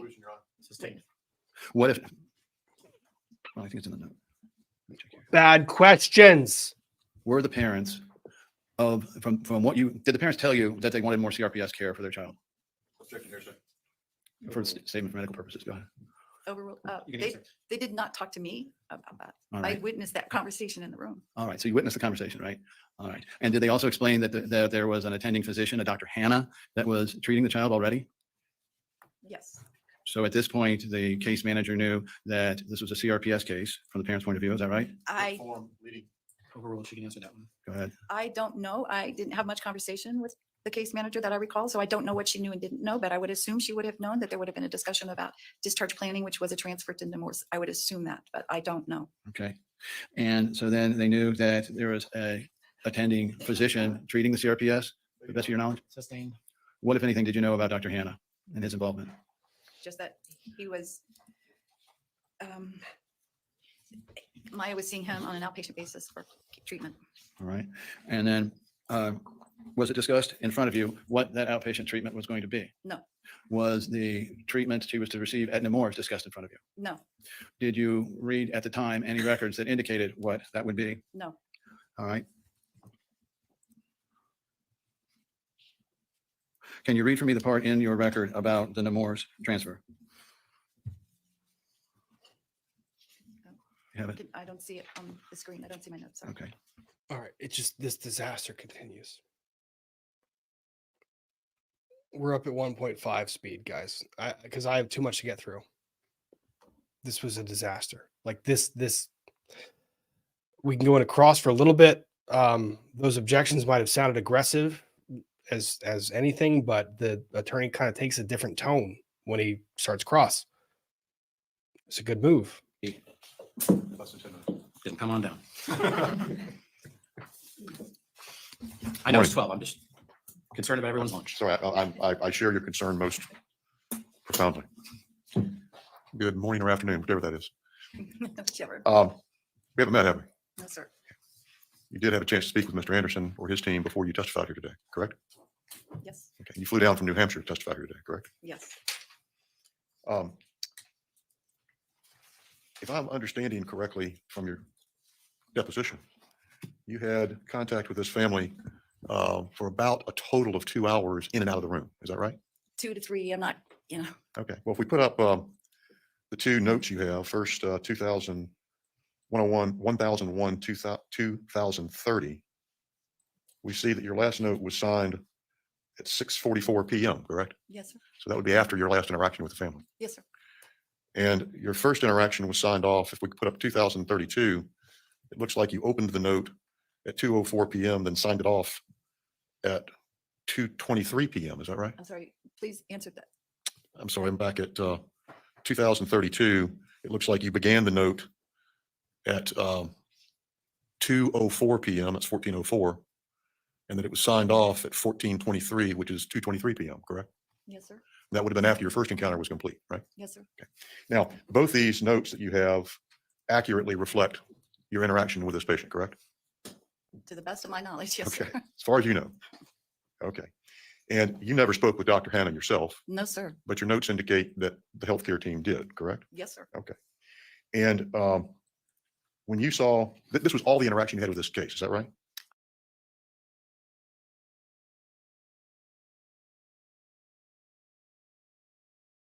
Could you ask your previous question again? Did you have any idea what level of psychological person, counselor, was rendering service to the family at Eagles Wings? I didn't get that information. When they called me back Monday, I was handing that information over to the case Right. manager to follow Okay. up.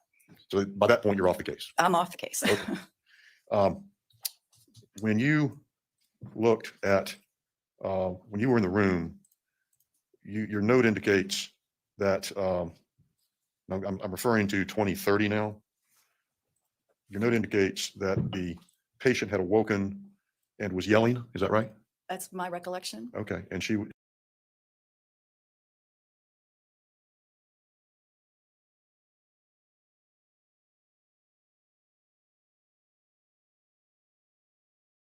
is muted. My mic is muted. You guys notice the tone. This is Attorney Hunter. In previous witnesses, he was ultra aggressive in cross, really aggressive in cross. Listen to how he takes his tone with this witness. He knows that he won this witness on objections. And he's not trying to create an obstinate witness out of her. He needs to change his tone going into it. He needs to come in softer, and he does. He adjusts his style of cross beautifully for trial attorney work. He was very aware that he had won that argument. He had won what this witness was going to get. He had won it on objections. So now he wants to make one point and get out of there. This is the point he's trying to make. she was saying that she wanted her sedation, That's what I heard. It's and in she was quotes. throwing things. That's my recollection, yes. Okay. I mean, I've seen in oncology, patients feeling very, chemotherapy is very painful, and I've seen similar behaviors. So, But she was agitated, is the bottom line. yes, Okay.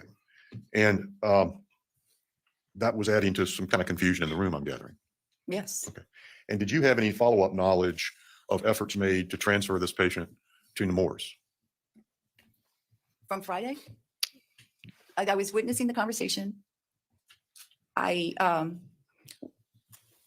did not follow up that day what the decision was. Is that your question? Yes, ma'am. You had no knowledge what happened after that? No, sir, that would be the case manager that would handle the transfer. Okay. And on the day you were involved, you were aware that there was a call placed in Nemours, but that it was closed due to the hurricane. Well, my understanding is that Nemours couldn't accept her that day because of the hurricane. Okay. The hospitals stay open. Okay. But in any event, the hurricane was a problem that day. That was a problem on the East Coast. Nemours is on the east, like, yeah, So near Orlando. eastern side of Orlando. Right. Okay.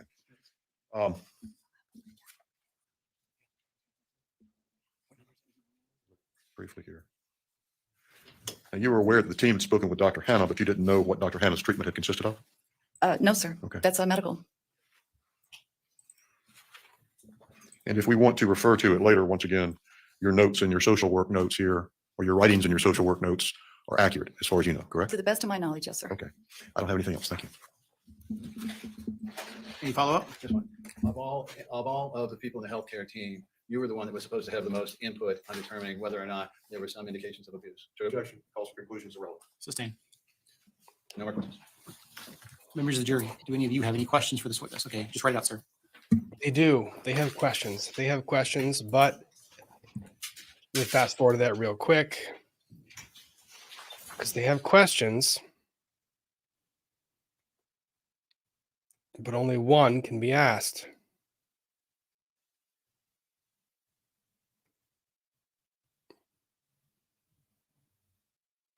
While I was At this, but not all of the questions. Here we go. Okay, members of the jury, I'm going to be able to ask some, but not all of the questions. The question is, who was the case manager at this time? I'm not exactly sure what this time is, but while I was the case manager on the PICU when I was there Friday, it should have been Joyce, as I recall, Joyce Shear, I believe it's her name. okay. And then the other question I'm not going to be able to ask. Okay, plaintiffs, do you have any follow-up? No, Your Honor. And No any, questions, Joe. any follow-up from the jury? Okay. Let me. Members of the jury, I think your lunch is going to be a little bit longer today.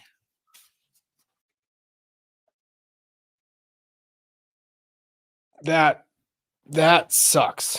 That sucks as an attorney. That sucks as an attorney. And I feel for the plaintiff in this regard, and I feel for that witness because that's like casting a witness to the wolves.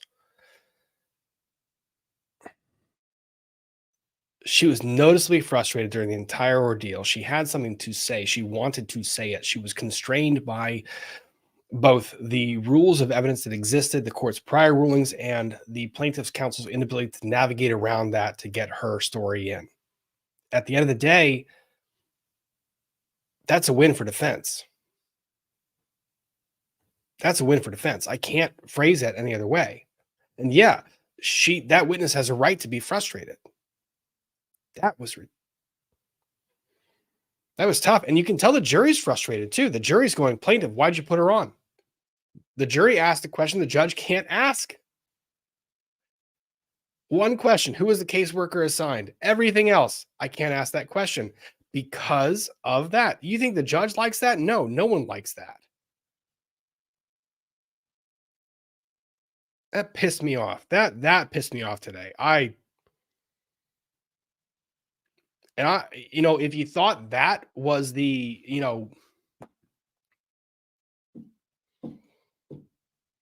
if you thought that was possibly the plaintiff's low point today, I mean, I think that was their lowest point.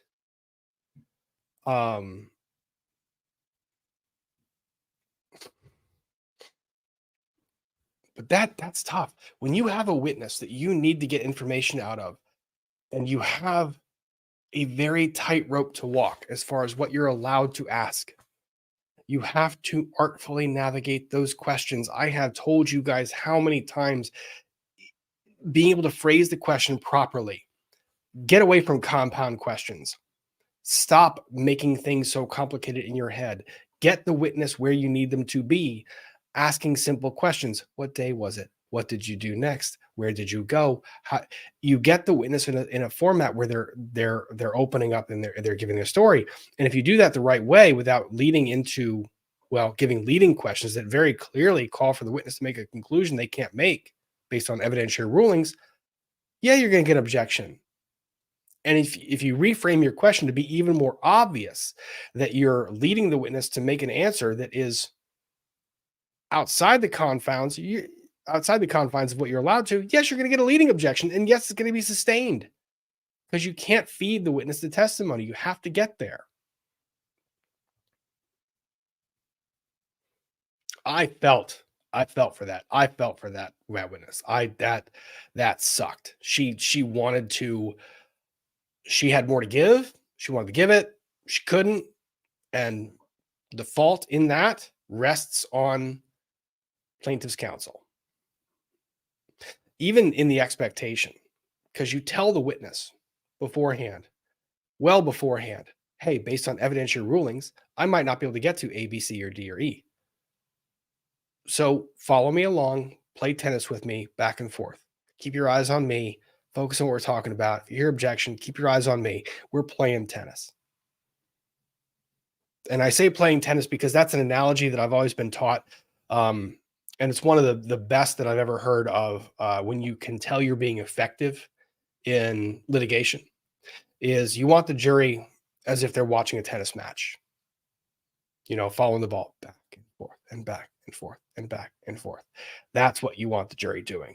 You want the jury captivated by both what the next question you're going to ask and what the witness is going to give. So I tell people that are on the stand, I tell witnesses, we're going to play tennis. We're going to play tennis. I'm going to lob you something, you lob it back. We're going to go back and forth. And it's you and me. It doesn't matter what someone else shouts from the gallery because we're playing tennis. You send that ball back my way. I send the ball back your way. That was tough. That was really, really, really tough. So, but it doesn't get better. It doesn't get better because then we get to the afternoon, and as you guys might have seen from the head of this video, the plaintiffs are going to call Jack Kowalski. And unfortunately, I can't play a lot of his testimony because there wasn't anything there. I think counsel was so thrown off they just couldn't recover after lunch. And then they come back from lunch and they give objections and they give argument. And I think this is kind of where I'm gonna kind of play this until maybe a little bit of Jack Kowalski's testimony, but not really that much because he didn't give us. I want to hear from Jack Kowalski. I want to hear from Jack Kowalski. He didn't give us shit today. And I'm sorry for that. I'm sorry I'm being so blunt in that. The testimony that he gave was so frustrating to watch because Mr. Anderson was so beaten down by the morning speculation, so beaten down by the morning that it felt dragged out. It was boring. It was could not navigate a topic. He basically couldn't give us anything. We didn't get jack shit from Jack Kowalski. And damn it, he's one of the freaking plaintiffs. How do we not get something from Jack Kowalski?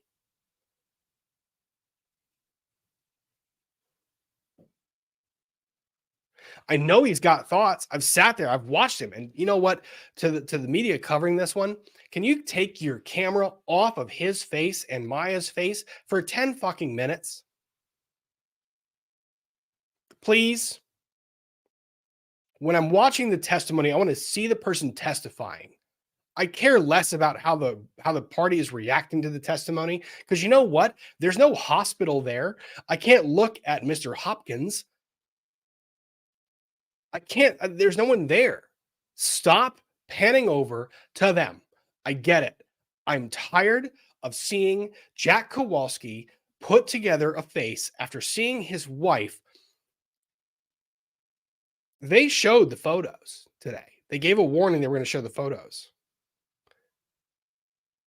Stop. I know that you want the clickbait. I know you want to see what he looks like. I know you want to see him crying. You don't have to do it every 5 minutes. And thank God it was Jack Kowalski there today. And I think that was intentional that Maya was not there. Thank God it was Jack Kowalski who was front and center.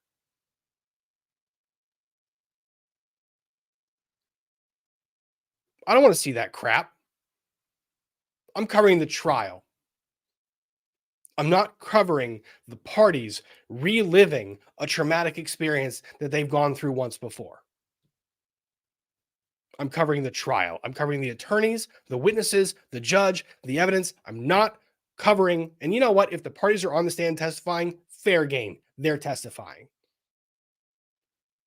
But giving me their reaction,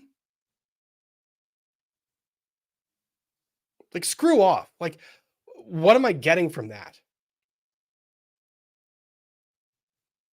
You want me to feel the heartbreak again? For a dad and husband that, and now we're speculating about, and now I got to hear the evidence back and forth. I mean, you are swaying. Oh,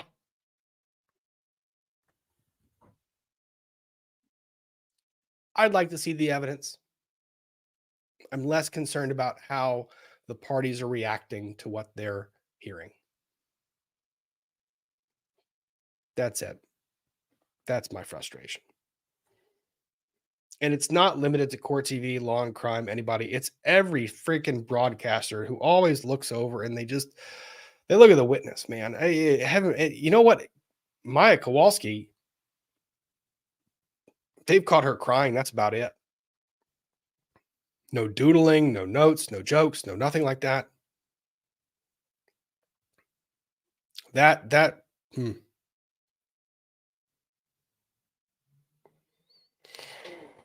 Like I said, I don't wish that upon anybody. But yeah, Jack Kowalski's evidence today.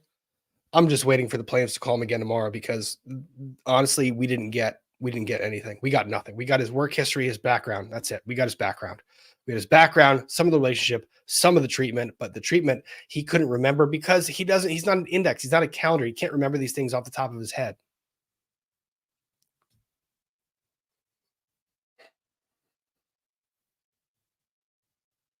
And Anderson didn't do any, and the fact that Anderson examined all 3 witnesses today was that in my mind, that's one strategy critique that I'm going to make that I think is a well-founded strategy critique.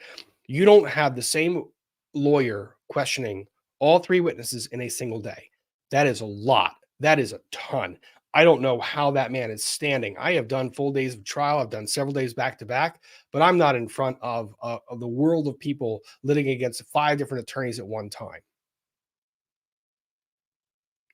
The man needs to take a seat, and co-counsel needs to step in. They have to arrange witnesses like that. Boom, boom, boom, boom, boom. And this is a question I know I'm going to get. I'm going to answer it now. No, they can't. Can they switch the lawyer tomorrow? No, they cannot. One horse, one rider. That is general rule. One horse, one rider means that there's one witness testifying and there's one lawyer on the prosecution or the plaintiff and one lawyer on the defense. So I don't know if it was fatigue. or what, but we're going to watch some of the before they come back in. Again, that's where the meat of this discussion is. It's the behind the scenes. It's the behind the scenes stuff that's so much more relevant than anything else that we're talking about, because it leads to what we're allowed to watch in court. So let's go into the motions and see what he can talk about with Mr. Kowalski. And we're going to have to skip through because, surprise, surprise, they're supposed to be back from lunch at 1:30. They spend 45 minutes arguing over the scope of what they're allowed to testify to. 45 minutes. You have a fire, it's about 10 seconds, 15 seconds long. I can just show it to the court. It just shows, Is Mr. Jack Kowalski testifying today? yes, he's about to go on. Okay.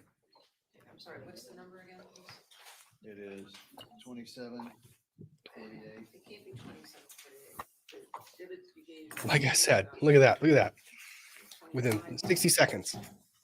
Look at Maya and Kyle. Thank you for approving the point. Thank you for proving the point. Oh, wait a minute, I'm sorry. Is that the new one that you sent this morning? Yeah. I'm sorry. So I don't have that written down. 27:48? Okay. We have to I didn't see argue with it. 27:48. It's a brief clip. And then we have a bit more, but we really can save a lot of these. Judge, this was my plan. I don't want to have this slow down the jury in any way, shape, or form. I'm just going to have my client go up and tell his story and not worry about too many exhibits. And then this thing should go through fairly smoothly, except for, objecting to every question. However, the idea would be then, if necessary, I'll bring him back if we cannot reach any further agreement on things. And that'll minimize, again, the only things he would be doing would be to Relatively smoothly. certain documents. And then from there, it would either be conjunction with or separate from his third time. I can do the latter part today. I can wait. Okay, I'm not sure I'm understanding what you're asking me. I want to avoid, I'd like some leeway from the court on rulings of things being asked and answered or redundant, because there may be some spillover from him telling a story to a predicate for a photograph or document or other exhibit. I'm unclear. Are It's you not a moving question. something in right now or Yes, not? we're gonna move quite a bit of things in. Is there a further agreement from this morning? No. Okay. Then let's just get at it. All right, so I understand that now 2528-8 is admitted, 14, 21, 24, 37, and 45 are in evidence. Is that right? I think the clerk was struggling to keep up with that, Mr. Anderson. I'm sorry, I thought they were.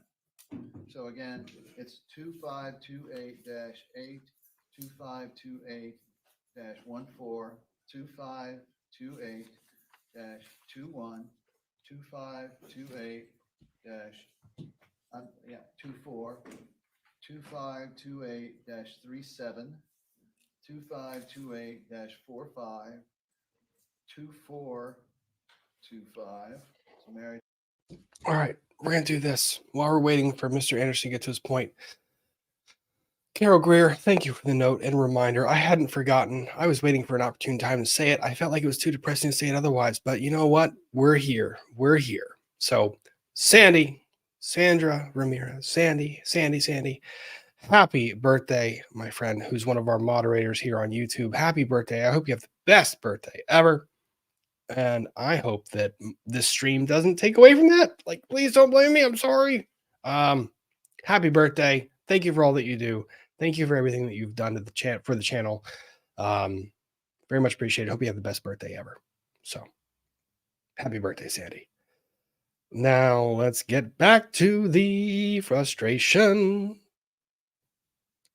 All of the questions questions I'm formulating for Mr. Kowalski on the damages aspect, which I stated I was going to break up from the first part of his testimony.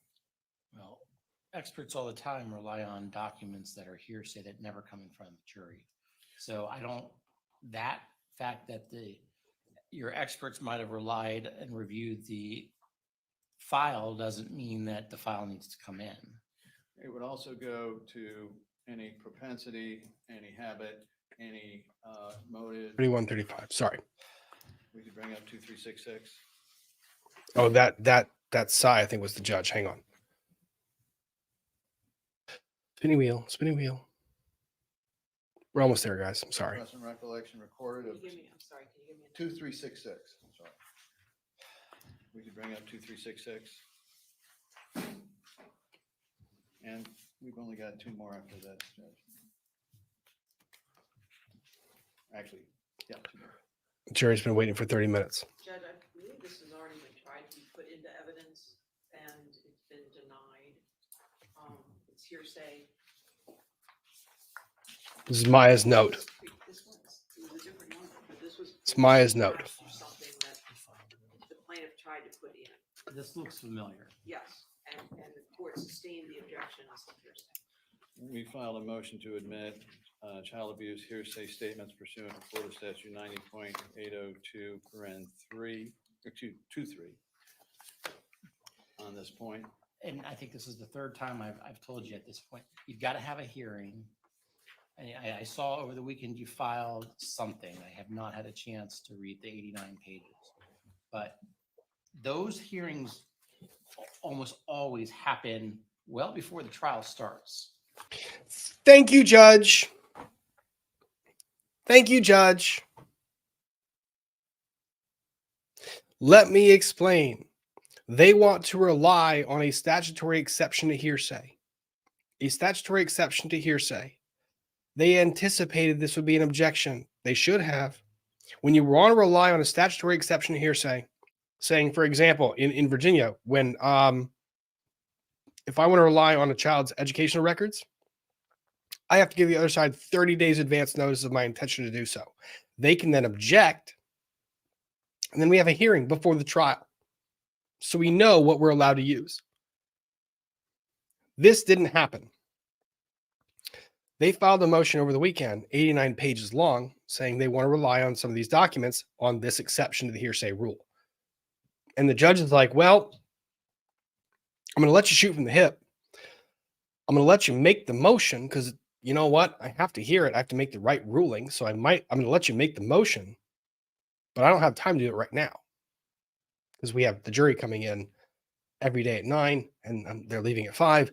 And we've got trial to go through. I can't hear your 89-page motion, allow them to file what I'm imagining is a 20-page response, hear argument on it, and make a ruling while we're in the middle of trial.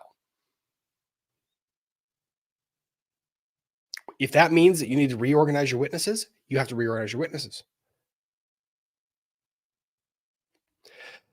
For those of people in the chat who are just tuning in, who have watched some of these recaps, you guys might have, some people have accused me of being very pro-plaintiff, and I have tried to make it very emphatically clear I am not pro-plaintiff or pro-defense. I am trying to explain the law and each day of trial as it comes before us. Today, I was frustrated with the plaintiffs. I was very frustrated with the plaintiffs. The judge and I had equal shades of red on our face at the end of the day. So they want to rely on Maya Kowalski's notes. The notes, because they are written, they are hearsay. They are an out-of-court statement that they are intending to introduce for the truth of what is included in those notes. That's what they're doing. It's an out-of-court statement. They're trying to introduce it for the truth of that statement. I write down on a piece of paper, I am in pain. If you try to introduce the paper that says I am in pain, that is hearsay. Now, it might be subject to an exception. If, for example, I'm writing you a letter about my then existing mental state and impression. Dear mom and dad, today was a tough day. I feel immense amounts of pain in my leg. Then maybe I can get that in. Dear doctor, please diagnose me properly. Here's the pain in my leg, and this is what's causing it. That might be able to get in. You know, dear doctor, I'm going to say something that really doesn't benefit my case. That's admission against party interest. That comes in. This is Maya's note. And while it might be a statement that has some elements in it as being a then existing mental impression, it's largely hearsay, not subject to an exception. So you have to find a way to get it in. So you can either put Maya on first, have her testify to it, or you can try to backdoor it via some other exception to the hearsay rule.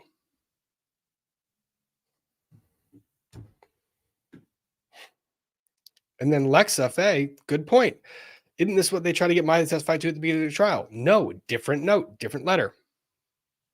But you're following because that's the way you get it in. That's the way you get it in. And the judge back then ruled that this note would come in through Maya. That it didn't make sense with that witness, which was the doctor at that time, because it said attorney on it. But if you want to get this in and have another witness testify to it, you have to get it in via the witness that wrote it. So you can't bring it in. It's hearsay. Well before the trial starts, because those are pretty involved hearings. I understand, Judge. And So you can't file the motion and say, let it in at this point. So I don't think you can get in this document under that hearsay exception because we haven't had a hearing on it. So it's if he knew of this once, I would intend to refresh his recollection with these. Judge, refreshing his memory as to hearsay that he was told by his daughter, that's objectionable on several levels. Well, time out. Refreshing recollection, which obviously would not be shown to the jury, you can use pretty much anything to refresh recollection. Example. If I'm trying to refresh the recollection of a witness and they say, I don't remember, I think, it was something. And I said, would it help if you looked at this pencil in my hand? Would that help refresh your recollection? Why, yes, that does. It was the 26th day of May. You're allowed to show them damn near anything. But what you can't do is what she's about to illustrate. You can't just have them read off a damn page and say, my recollection is refreshed. I understood, Judge, but what they want to use is a hearsay statement by his daughter to refresh his memory as to hearsay that items that his daughter told him. There you go. Would be objectionable in the first place as hearsay. Well, most likely, yes. But 8033, then existing mental, emotional, or physical condition taken down at the time. whatever this document number is, it's not showing, is still not admissible. 2366-001. And so What's next? will that be, but I can use that to refresh recollection if I'm understanding the court's ruling. The answer is yes, but that doesn't mean the content can't get of it what in. you're trying to get him to refresh his recollection is coming in. Right. Because it most likely is going to draw a hearsay objection and it's most likely going to be sustained as hearsay. I understand. You mean excited utterance. It's not excited I utterance. don't Thank want you, one of Commander these, Cheeks. you read it in front of the jury. No, Yep. I understand. 2367, Maya Kowalski's note to Dr. Kilgore, Dr. Amin, and Kathy Beatty.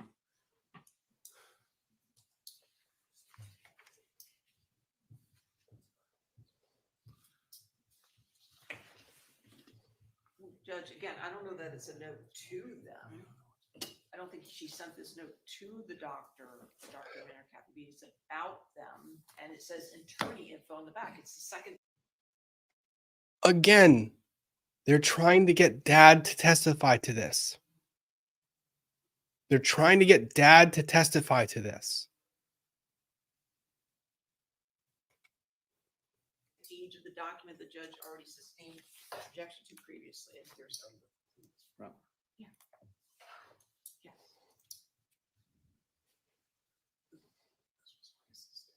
Yeah. Part of the previous exhibit, the court sustained. Right. Why isn't this something that Maya Kowalski's going to testify about?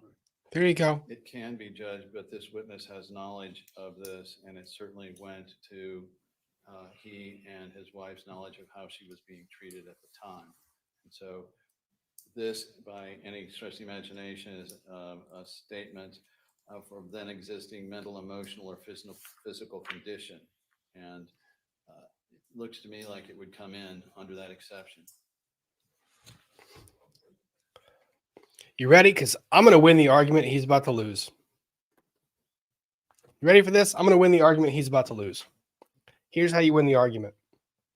You don't go through any of the other stuff about the exceptions to the hearsay rule and how it's truthful and all the above. Here's what you do. We're talking about damages. Damages are essentially caused by the hospital in that instance. And in order to really get an understanding of damage, you have to understand the emotional impact this had on client number 2, Jack Kowalski.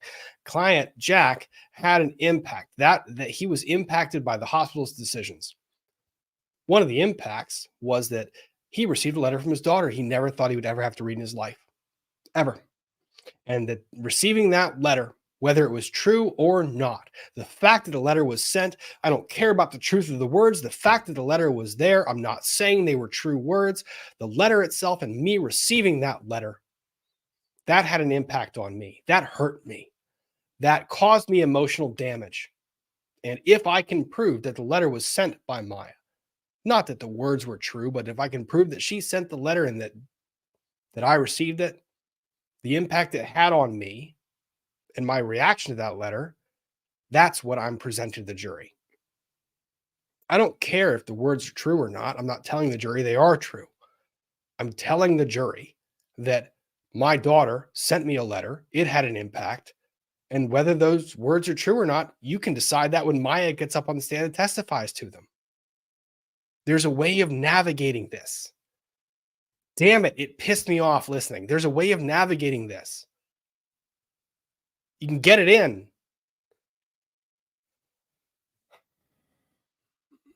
It rebounds. This is the point. It's an instruction. Judge, if you want to instruct the jury that they're to disregard the truth of the words, please do so. Please tell them that the letter itself, and simply the fact that Maya sent a letter that included words like this, the words are not to be considered as true. You have not heard from Maya Kowalski. You cannot judge her credibility yet. To the extent you don't hear from her, you can judge that she never sent that letter. What you're hearing this about is Dad's reaction to receiving the letter. That's getting around hearsay. That's saying it's not hearsay, because the purpose for which I am introducing this is not the words on the page. It's my reaction to reading them. And how is the jury going to understand my reaction if they can't read the words? That's the point. If I were trying to introduce a letter that said it was sunny today, and the jury's trying to read my reaction, and I'm smiling, how is the jury supposed to know why I was smiling or what the purpose of, like what the purpose of the smile was? Or if I say that letter devastated me, and it broke me, and it shattered me, and it rocked me to my core. And the letter actually read, a groundhog ate my azaleas. I don't know what the hell it would say. The jury's allowed to assess the reaction. That's the point. In order to interpret whether Jack Kowalski's reaction, his emotional response to that letter was adequate or appropriate, or whether there was damage that I should include in my calculation, I have to know what the letter said. So that was my frustration. And again, that's why I go back to Anderson's tired. It's a full day. If this was his first motion today, probably could have made it. But it felt disorganized. So, Judge, it's not that, it's her telling specific things that have happened according to her. It's not. Well, it's addressed to a doctor, 2 doctors, No, and it talks about they're not doing anything for pain, saying this is psychological, asking what I do at home for pain. therapy going really hard. I mean, to me, this is a perfect example of subpart, section 3 of 803.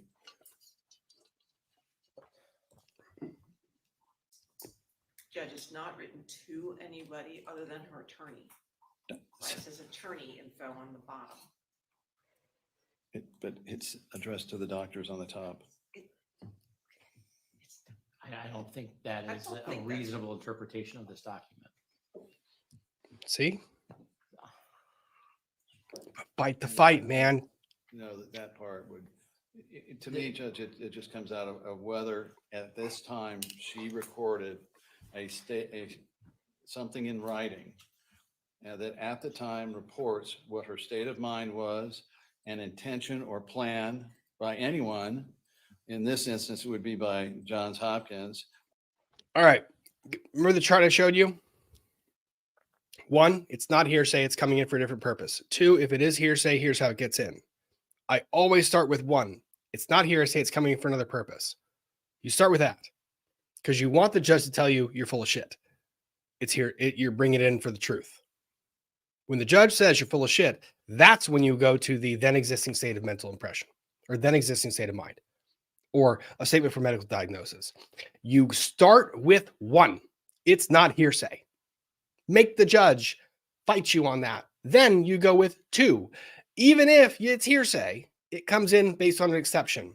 He started in reverse. He started with, I want the truth and I want it A, B, C, D, E.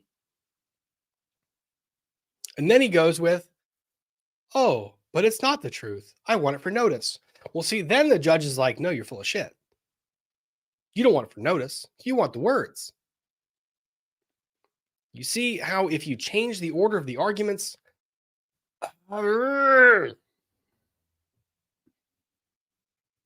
A motive, pain is specific to 8033. hey, And man, thanks for health, joining.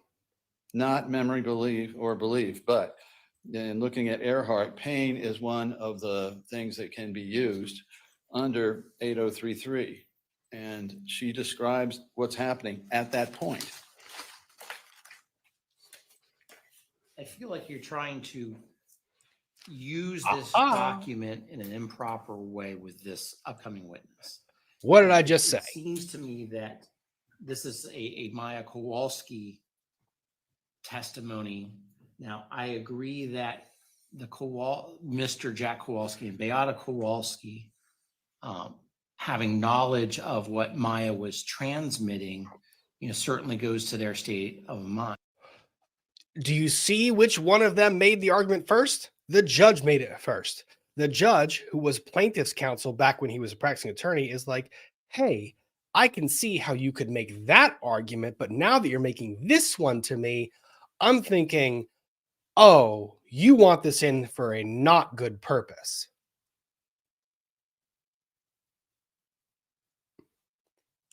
Judge got there. Oh, and the judge is right. The judge has laid out exactly what I was saying before. And I forgot that the judge actually tells him this. Fine. But I don't think you need the document itself to make that point. This seems to be easier to address using Maya Kowalski than with Jack Kowalski, because if I allow it, then I'm going to next get a request for some type of limiting instruction. And then if it comes in more substantively through Maya's testimony, then do I have to undo the jury instruction that I've already given? I would suggest this, Judge, that I don't mind a limiting instruction at this point for this witness. And I agree with the court in that regard and somewhat with counsel. However, it is such a key issue in this case as to whether during the course of this, that Jack Kowalski, Beata Kowalski received through if what I think he's going to say, which is that yes, at or around this time, they received it and it was driving Beata crazy. That's the point. The point is the notice part of this. And then Maya will come in later and verify, which again is a tie-in issue. But for the purposes of the Kowalski's notice of what was going on, Judge, he visited with Maya continually throughout the hospitalization. This note is to her attorney. It's hearsay. She gave it to him on one of those. Let me streamline his argument or what he should have said. Here's what he should have said. Here's the very, very, very easy way of saying that. Judge, I would like to reserve this exhibit, and if the court would like a separate hearing on damages once we win our case, I'd like to bring this back up and have the jury consider this exhibit on damages and how to assess damages. I'm losing my argument. Okay, we're going to fast forward because he gets even more. It gets worse. Maya Kowalski written all over it, but not a Jack Kowalski. The problem I would have is how can she testify to his state of mind at that time? Well, for better or for worse, it's not coming in at this time. All right, 2368. Oh no, we missed it. Wait, did we? This was a note at the time received by Mr. Kowalski. It's the same issue. Yes. So it's not coming in at this time. No, 41. Sorry, guys. It's a reaction. I think it's 45 minutes this morning. I agree. Well, you caused this problem, Mr. Anderson. there. We go. Hang on. A minute. We're 45 minutes into this after 45 minutes this morning. I agree. Well, you caused this problem, Mr. Anderson. So let's, Mr. Altenburg's trying to speed things up for us, so I'm allowing it. Mr. Altenburg? State of mind comes in to show the state of mind of the person who is speaking in the document that's hearsay. It's not to show the state of mind of somebody who read it down the road. Good argument. I'm happy when I read Mark Twain, but that doesn't make it state of mind evidence. Show me a case on that. If you think that was a joke, and not a jab, pay attention to the screen. I'm going to back up when he responds. Pay attention to the screen. And for those of you, turn your volume down a little bit. Okay. Just a little warning. If you think he's like a joke and this is friendly, this is how you can tell an attorney is getting frustrated and he shouldn't be doing this. So Who read it down the road. I'm happy when I read Mark Twain, but that doesn't make it state of mind evidence. Show me a case on that.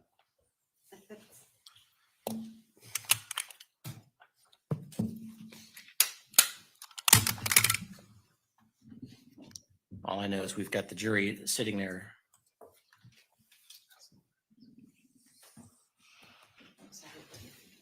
I think there's only one more, bro just threw his stapler. and then it is No. Hold on a second. two. Great. Three. Oh, sorry. I'm working on the current one. Yes, sir.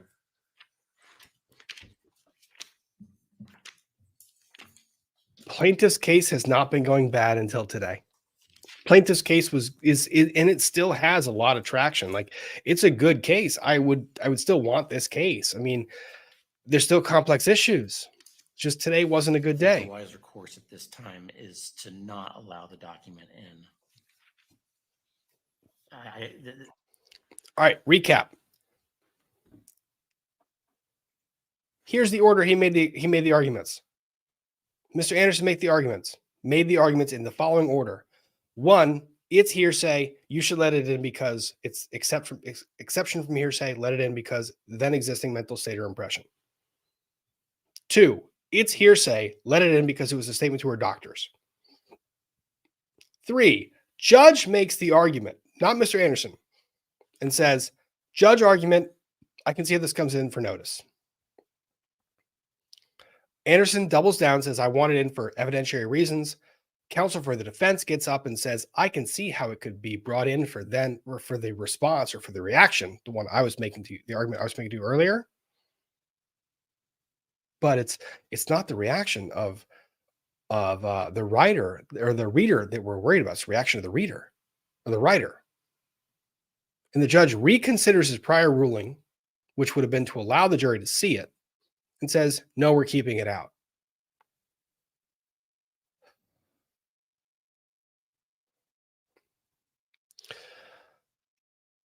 That is understandable. And I was going to say something a lot worse than that.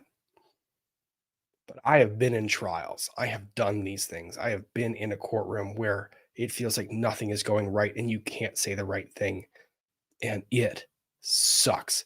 This is why I want to remind people that and I will say this about the defense too. There's a reason you have multiple days to a trial and you have a time to vet your evidence and lay it out. You're allowed a bad day. Everyone's allowed a bad day. I mean, lawyers, we don't get as many. We're not allowed as many because there's a lot of risk on the table. Mr. Anderson had a bad day today. He had a bad day today. I hope he gets a good night's sleep, lots of water, good food, comes back into court, well rested, and begins presenting his case with Jack Kowalski taking the stand again. Because today was nightmare fuel for any lawyer who's ever been in those shoes. And I'm thinking of the cases where I've ever been in court and felt off guard and felt like nothing was going right, and you're trying to right the ship and you just can't. I'm trying to give grace. And I try to do that for both sides. But I get the court's frustration. There's no excuse for this stuff. He has to rule, and you're not making the arguments to let him make the right decisions. So it's tough. This is a bad day for the plaintiffs. And this is a good question. Kristen, when the judge says at this time, does it mean he's willing to readdress it later? Can it come back up? If so, how? Maya. He said this can come in through Maya. And if you want to readdress his reaction to it, you can recall Jack. The door is open. Like I said, this wasn't the be all end all. So, yeah, they can. They just didn't want to do it. It's the order of the case they're presenting. So, let's go. This has a Maya Kowalski written all over it, but not a Jack Kowalski. The problem I would have is how can she testify to his state of mind at that time? Well, for better or for worse, it's not coming in at this time. All right, 2368.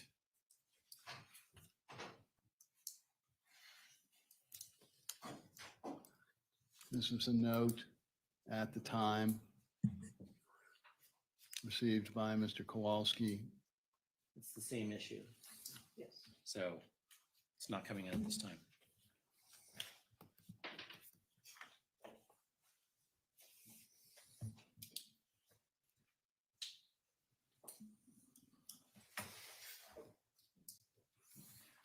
The last is FaceTime screenshots between Maya and Beata. Can you give me a number, please?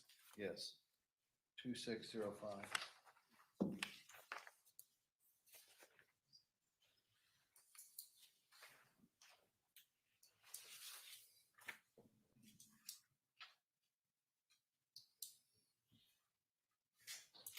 What am I looking at? This is a note made by, I believe, Beata at the time. Is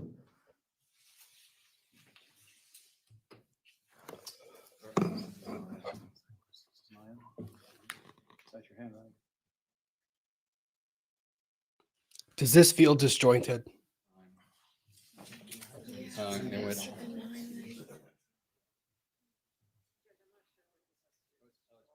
I'm sorry, Judge. It's Maya's handwriting. This was a note made at the time. Is that right?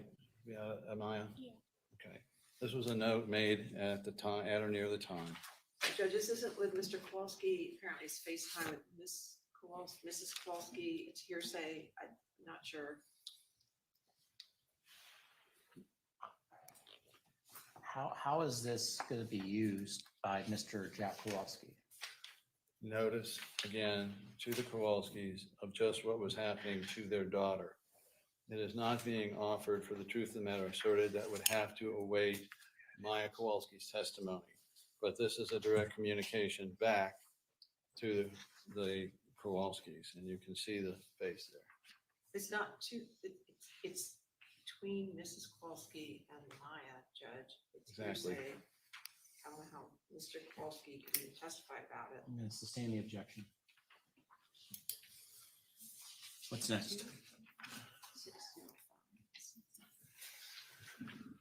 I don't know that it's on the list or that we'll get there, but we would intend to put in, and I'll give a quick supplemental list, but the photographs. Can I just have a number, please? I Just a don't have it number. right now. No, nothing else this time. Okay. Anything before I bring the jury in? No, Your Honor. Bring the jury.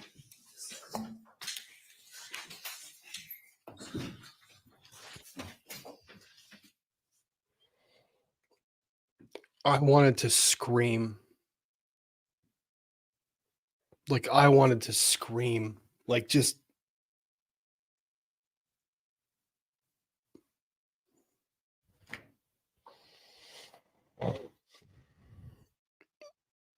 There aren't a whole lot of feelings worse than that. Can I get a number, please?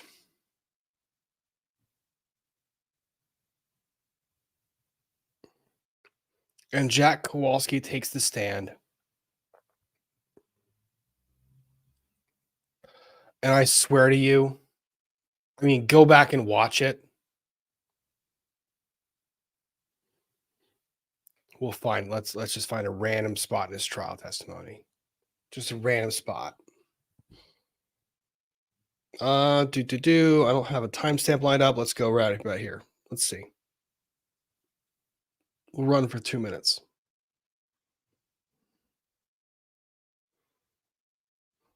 I was so irritated because this is your plaintiff. The jury, you are asking the jury to award this person, his daughter, and his son $200 million. You should have drilled this testimony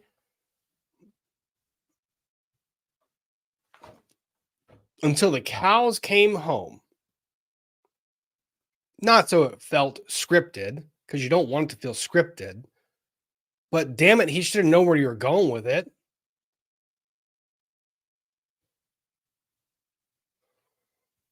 This was the blind leading the blind. I can't even tell you, because Jack Kowalski is trying to help him, and Mr. Anderson is not helping Jack find out where they are in the timeline, and they're looking at records, and it's not clear whether Beata took the Maya to that exam or Jack did. It's not clear when the treatment occurred or didn't occur. What we basically got is that they believed the treatment that was going was in accordance with doctor's recommendations. It was difficult. I did feel for him because Jack did testify, and it was very hard to listen. It was hard because Jack testified to the conditions in the home and how you couldn't pull a sheet over Maya's leg, and she would scream in pain, and that there was the heartache could not be overemphasized as to how much it hurt to have doctors tell you that what you had seen, what you had experienced in your daughter was fake.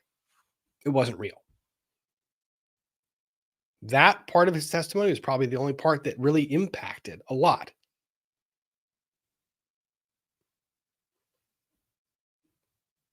And that once they heard about CRPS, it was like, well, holy crap.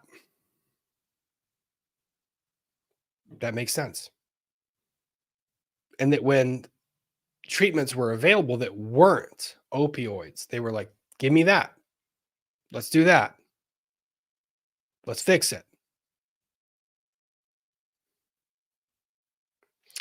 And a lot of this is in large part because Beata was in large part responsible. She was the one that was doing a lot of the medical stuff. They traded off.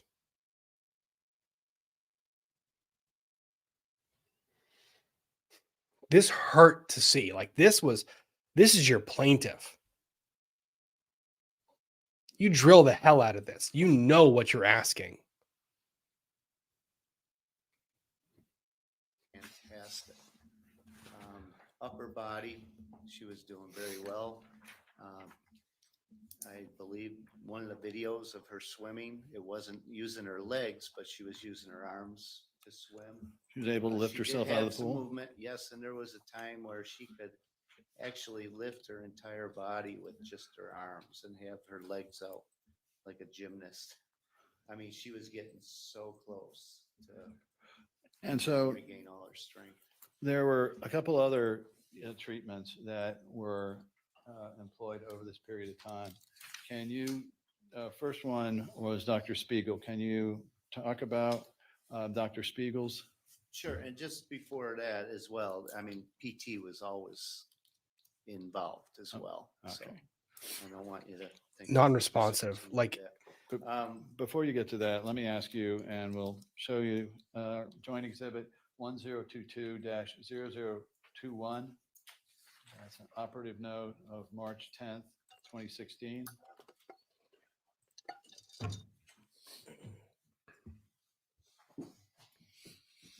Can you see that?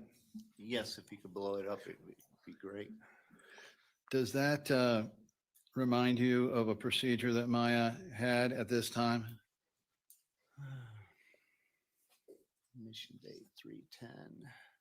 Let me ask it this way. Did Maya have a port installed? at this She time? did. Who installed it? It was at Johns Hopkins. And who was the surgeon there on the top under operative report? Nevi E. Waldford. And what was the preoperative diagnosis? That was for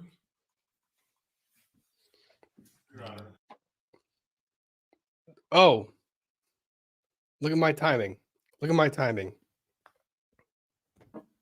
I pressed pause and you hear Your Honor.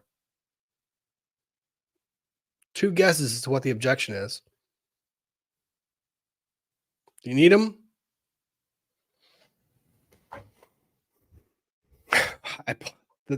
Guys, that was like the best. That pause.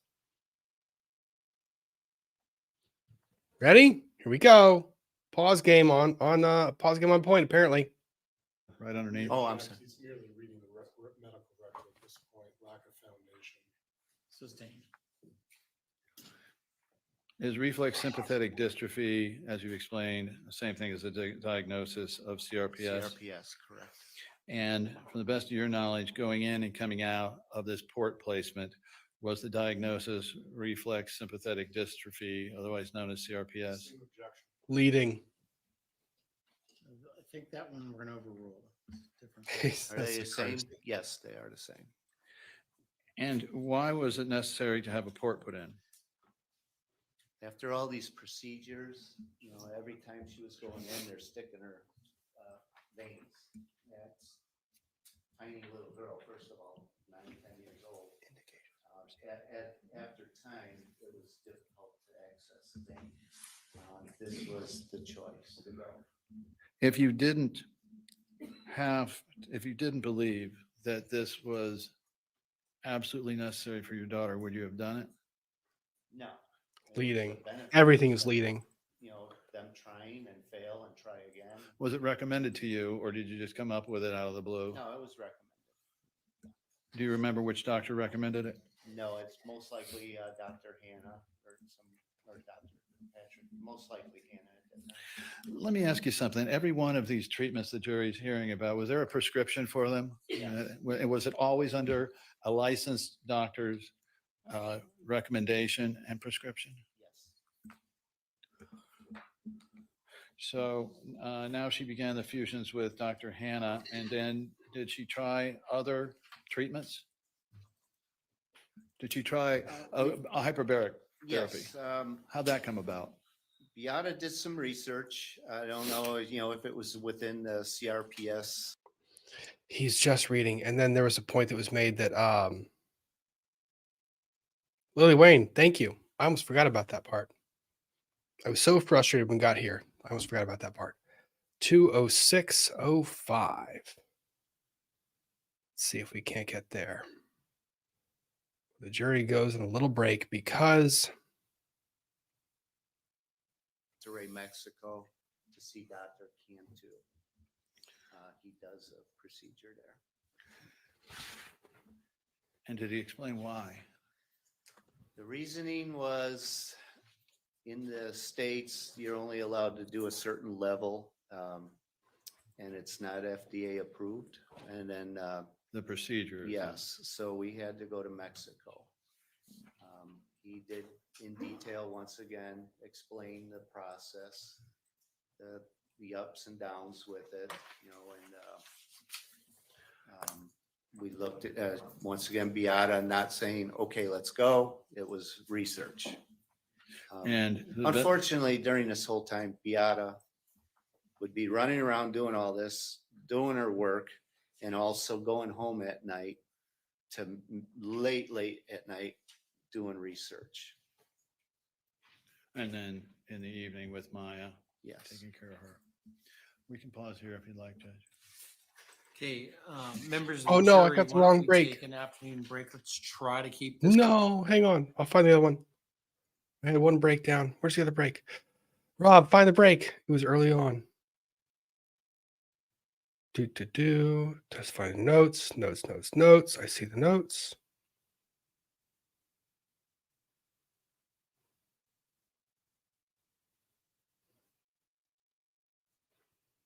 It was before they went on break.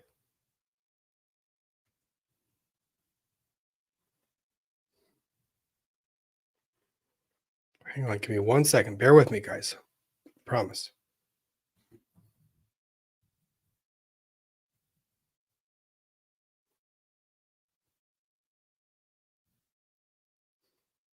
Give me 1 sec.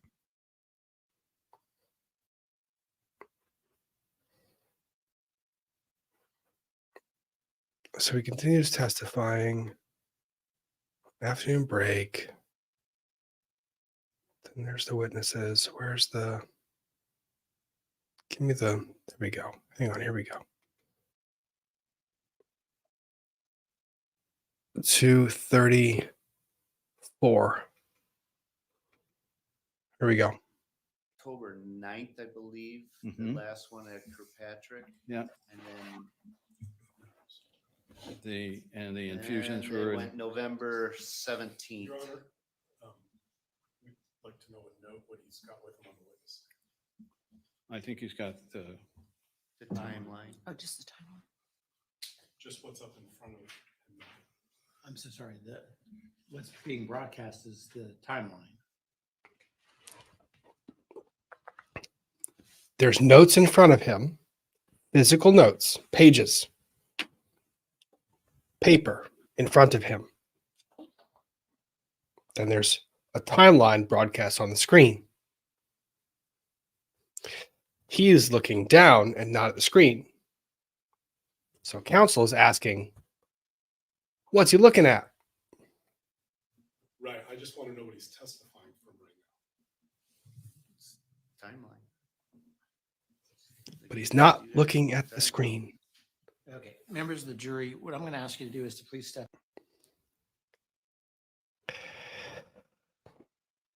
So the judge, at this point, notices that he's not looking at his screen.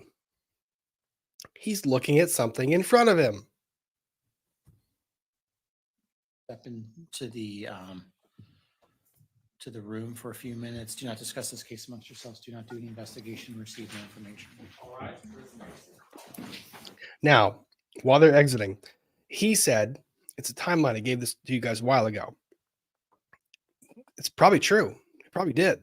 It's probably fair game. He could probably look at it. But it's not on the screen. It's not what's being broadcast. Defense counsel doesn't see what he's testifying off of.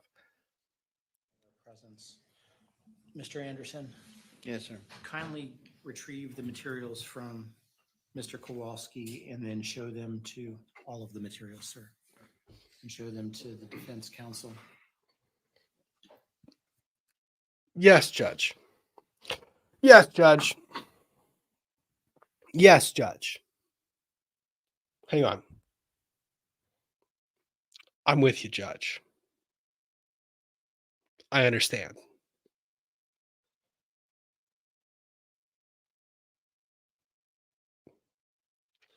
I'm right there. You have a witness testifying off notes that defense counsel cannot read contemporaneously.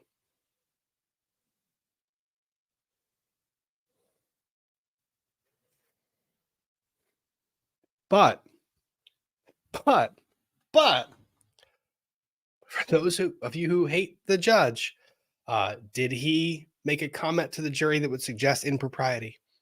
Did he allude to frustration in the presence of the jury? Did he yell at the attorney? Nope. He said, "Bailiff, can we please get the jury, can you please go to the waiting room for a second? I want to process what fuckery is happening in my courtroom."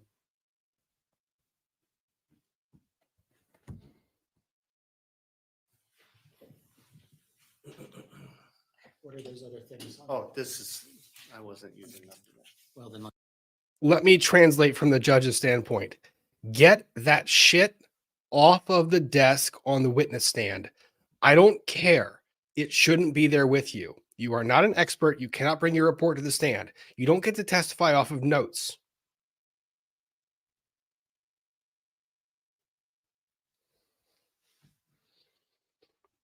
I blame plaintiff's counsel for this fuck up.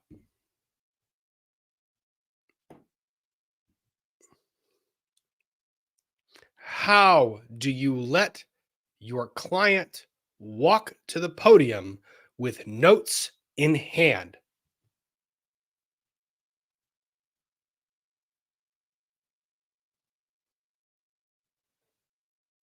let's put them at your, Put them down. no, let's put them back at the council table.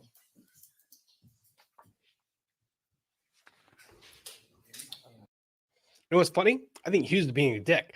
I think Hughes knows exactly what he's looking at. Exactly what he's looking at. Hughes knows. He does have the document. But is he going to call attention to the fact that the witness is looking to his notes instead of what's on the screen that the jury's looking at? Yep. That's his job. Nerd Natasha, you're right. It is not a memory test. You are right. It's not. But the witness can't be testifying off of notes that defense counsel and plaintiffs can't see and judge can't see.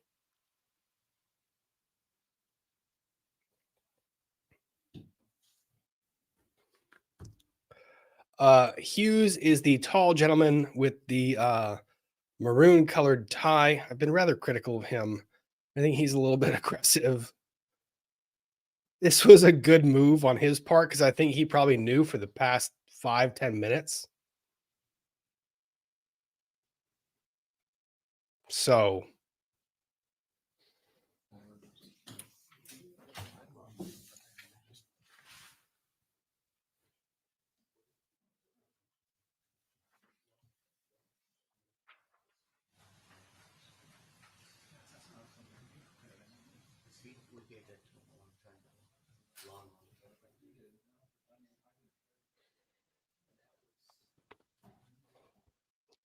James Randolph, good point. I don't have enough time to process the video. The video ends at around 5:30 in the afternoon. By the time I get home after coming home from the office, I don't have time to go back through. And even when it's playing, I can't capture the timestamp because when it's playing live, for some reason, I've always had difficulty bringing that timestamp back up. Does anyone have a machine here? I can print whatever you need. Sure. What do you need? This was an exhibit to one of his depositions. Timeline, I believe, prepared by Beata. Hold the fuck on. I didn't catch this part. Wait a minute. Wait a minute. Wait a minute. What? Wait, whoa. What? It wasn't the exhibit that we were looking at on the screen. It wasn't that timeline. This was a different exhibit to one of his depots that he brought up there.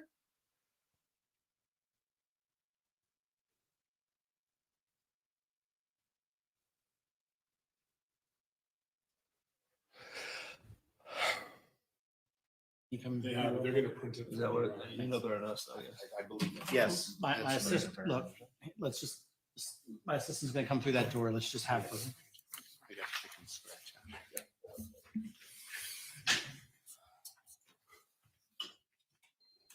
Have her move. And tell me he had handwritten notes on there too. That is plaintiff's counsel's fault.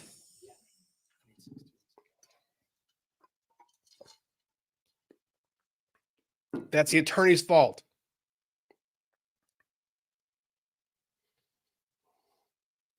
Even though he brought it up there, but it was an exhibit to his, one of his depositions, first or second depot. Well, while we're on the record, we just want the record to reflect that he had notes would come on the witness stand and would inquire from counsel whether there's any other notes with Any this what? witness. Any other notes that he has No, with him. no, I honestly did not know he had brought any up there. I mean, I thought he was just referring to this. And I would, for the record, put in a start and finish document for every one of these visits, and then we would be here past Christmas. So I felt the timeline would be better. I mean, for every one of his, the visits, instead of having a timeline, I guess I could have put in to refresh his recollection, the first day and the last day of every one of these doctor's visits. But that would Oh not my have been God, sufficient. stop talking. Stop talking.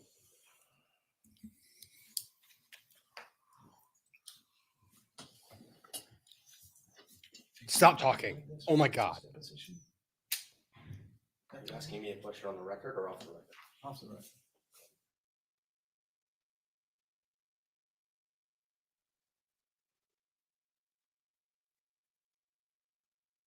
Well, that cut out.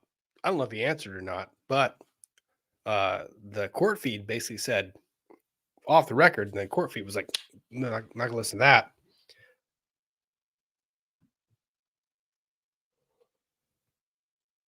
What the fuck just happened? The pages that were. My apologies. Yeah. That's Okay, so, Mr. Shapiro, Yes, Your Honor. is there anything we're doing? Like to mark it. Yeah, we'd like to mark it for identification. Oh, Mr. Shapiro. File. Shapiro. Yes, Your Honor. As an exhibit? Defense Law guy. exhibit. Whatever it is. But, yeah, Whatever the next number is. yes. Your Honor. I'm sure the clerk will tell us in a few minutes what that number is. I'm sorry? So it's been marked as defendants 3325, Thank you, Your Honor. and we're returning the notes to him or not returning the notes to him? I plan to return the notes. I'll let it play a preg if I need to, but it seems to be a bit more I'm sorry, I efficient. didn't hear your honor. No objection, Your Honor. You can have this. Court TV feed picking up real good stuff. Do you care if he has his notes? Did you hear that, Shapiro? Do you care if he has his notes? No, I don't care if he has his notes. Do you care if he has his notes? I don't care if he has his notes. They don't care if he has the notes. They don't care. If anything, it makes it go faster. Oh, it's Hughes? I thought that was Hunter.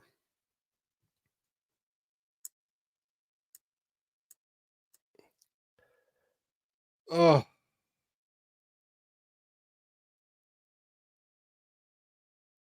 This is a clusterfuck.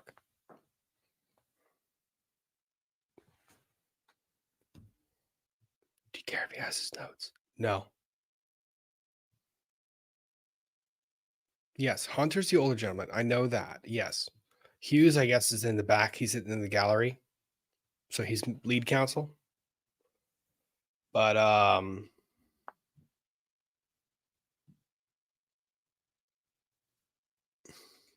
Okay, so the notes will go back. Sorry about that. Are we ready to bring the jury in? Yes, Your Honor. Let's get the jury.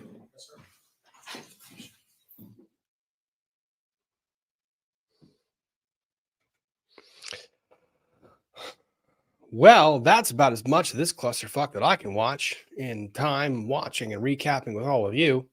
And what's worse is that as we get to the end of the day, plaintiff's counsel laments. Oh, maybe I'll play this part. Let me play this part.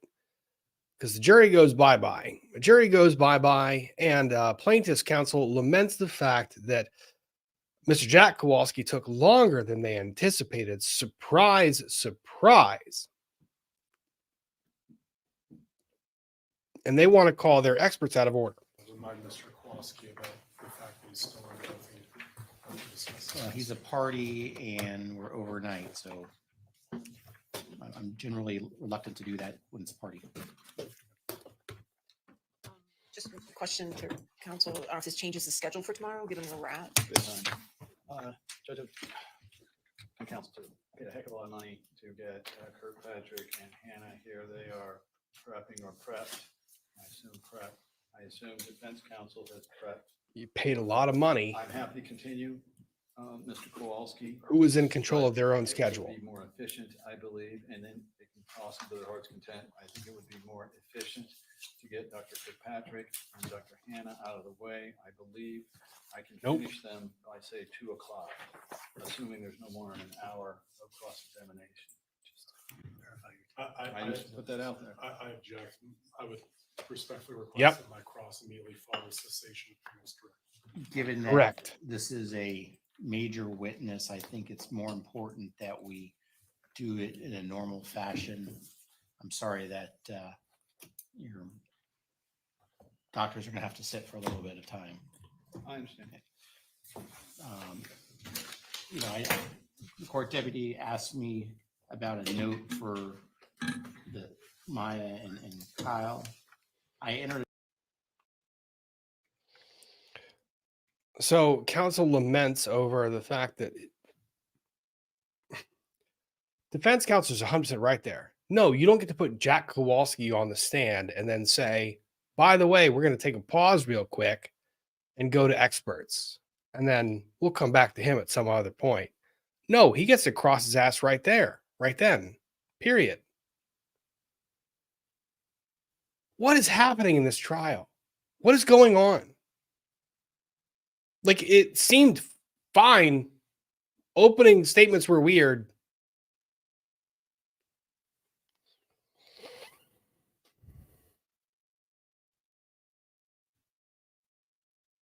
It was a rough day. It was a rough day for the plaintiffs. It was a rough day for the plaintiffs.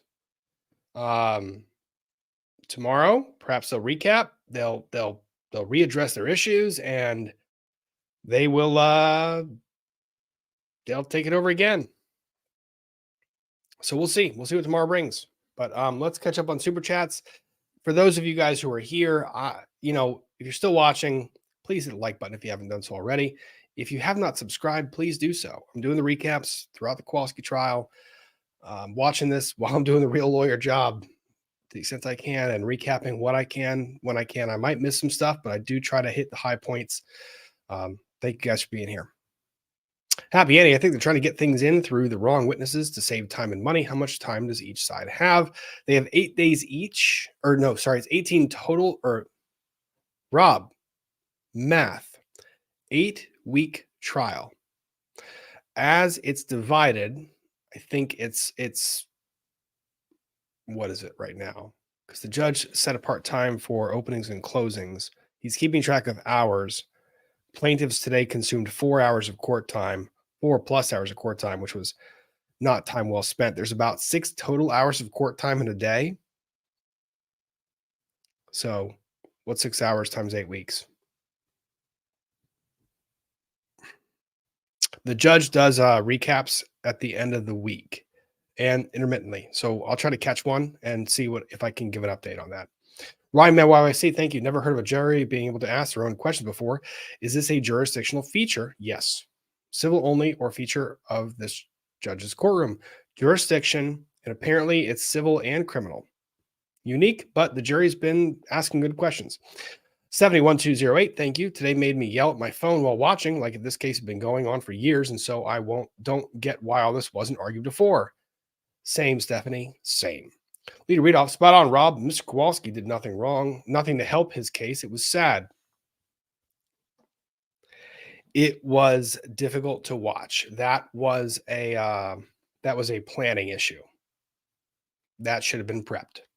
Carol Greer, make sure to tell Sandra happy birthday. Happy birthday again, Sandy. Very much appreciated for all that you do, and the YouTube mods, and the Discord mods, and all the mods that take care of this channel. 20th Century Fox, here's a little donation to Anderson to take a refresher course on the rules of evidence. I believe it's never too late to learn. It's not really the rules, it's the practice and how it plays out in court. Matt Bond, thank you, my friend. Glad to see you here, my buddy. Hi to my bestie who keeps me grounded in both forms of the word when I need it. Hey, Charntel and Floof. Glad you passed along that message. Carrie Moe, thank you for the super chat. Matt Bond again, like my knee when it's dislocated, disjointed. 1, I'm sorry. 2, ouch. 3, ouch from the legal standpoint. Jessica Falcon Metcalf, thank you. This lawyer sounds bored with the case. So sad. Just unorganized. 20th Century Fox, we know if Anderson is on contingency, a friend. He's contingency based. Jenkins reminds me of new students on the ambulance. They get flustered at all the progression and flow begins to break down. You have to have a base to go back to reorient yourself. You have to have a chart. You have to have a list. You have to have something. AG, it looks like you're at your end of your rope. I took a break from Cruddy Cop Cam audio transcription to tune in. Want you to know we all appreciate you. AG, thank you very much. This was a recap I was kind of dreading because I knew there wasn't a lot of substance, but it was a lot of me being mad. So hopefully tomorrow gives us some substance to talk about. Real Sarah, sure hope he has a better day tomorrow.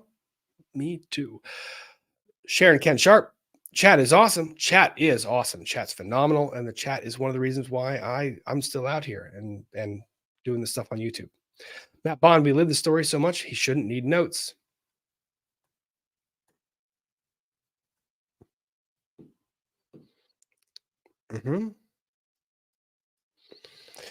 Yep. I think you guys heard me tell this story before, but I've never used a scripted closing, opening, or testimony statements, etc. I have bullet points. By the time I go into that courtroom, I try to know damn near every single thing about my client's case. And to the point where I still remember birthdays of my client's kids. It's a weird thing, but it happens.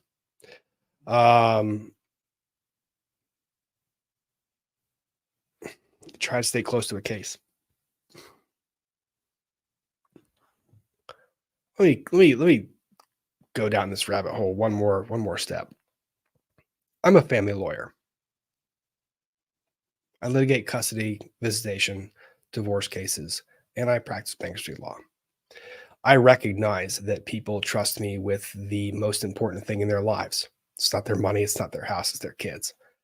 It's their kids and it's their families. And yeah, when I walk into court,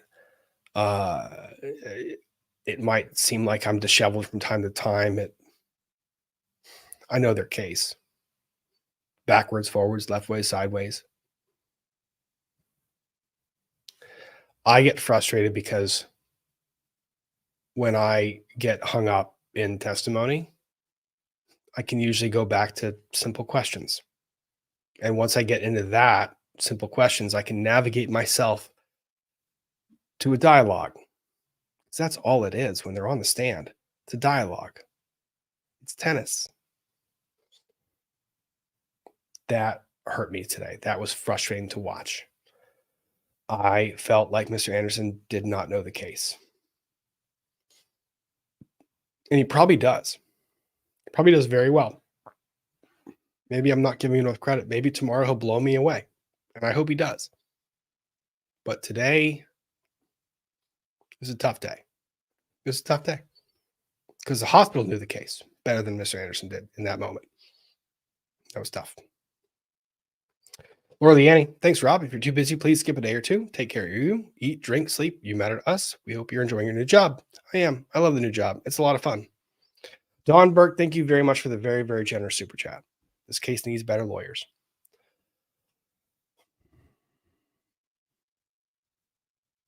We've seen moments of greatness. I would like to see more of those. There's a settling in period. By this time in trial, the lawyers should have settled in. They should have settled in. I want to see them come out firing on all cylinders tomorrow. The hospital lawyers have been good.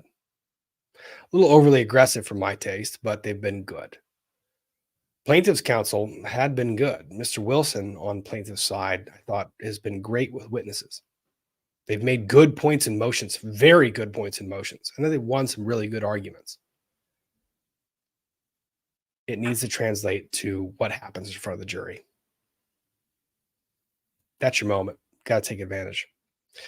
XCDA, looks like I made it in time for the end of the stream. We'll be on replay. Glad to see you. Hope you enjoy it. AG, to be honest, it feels like defense counsel isn't invested at this point, which is sad given he even got this to trial. Emotional story. Why no investment? Or why no story? Got to start coming out. It has got to start coming out. This is too good of a story. It's too good of a story. It's too, and I mean a story. I don't mean a fiction. I mean like a story. It's too good of a narrative to just mail it in. You have to deliver it, and I feel like we're off track. So hopefully we get back on track.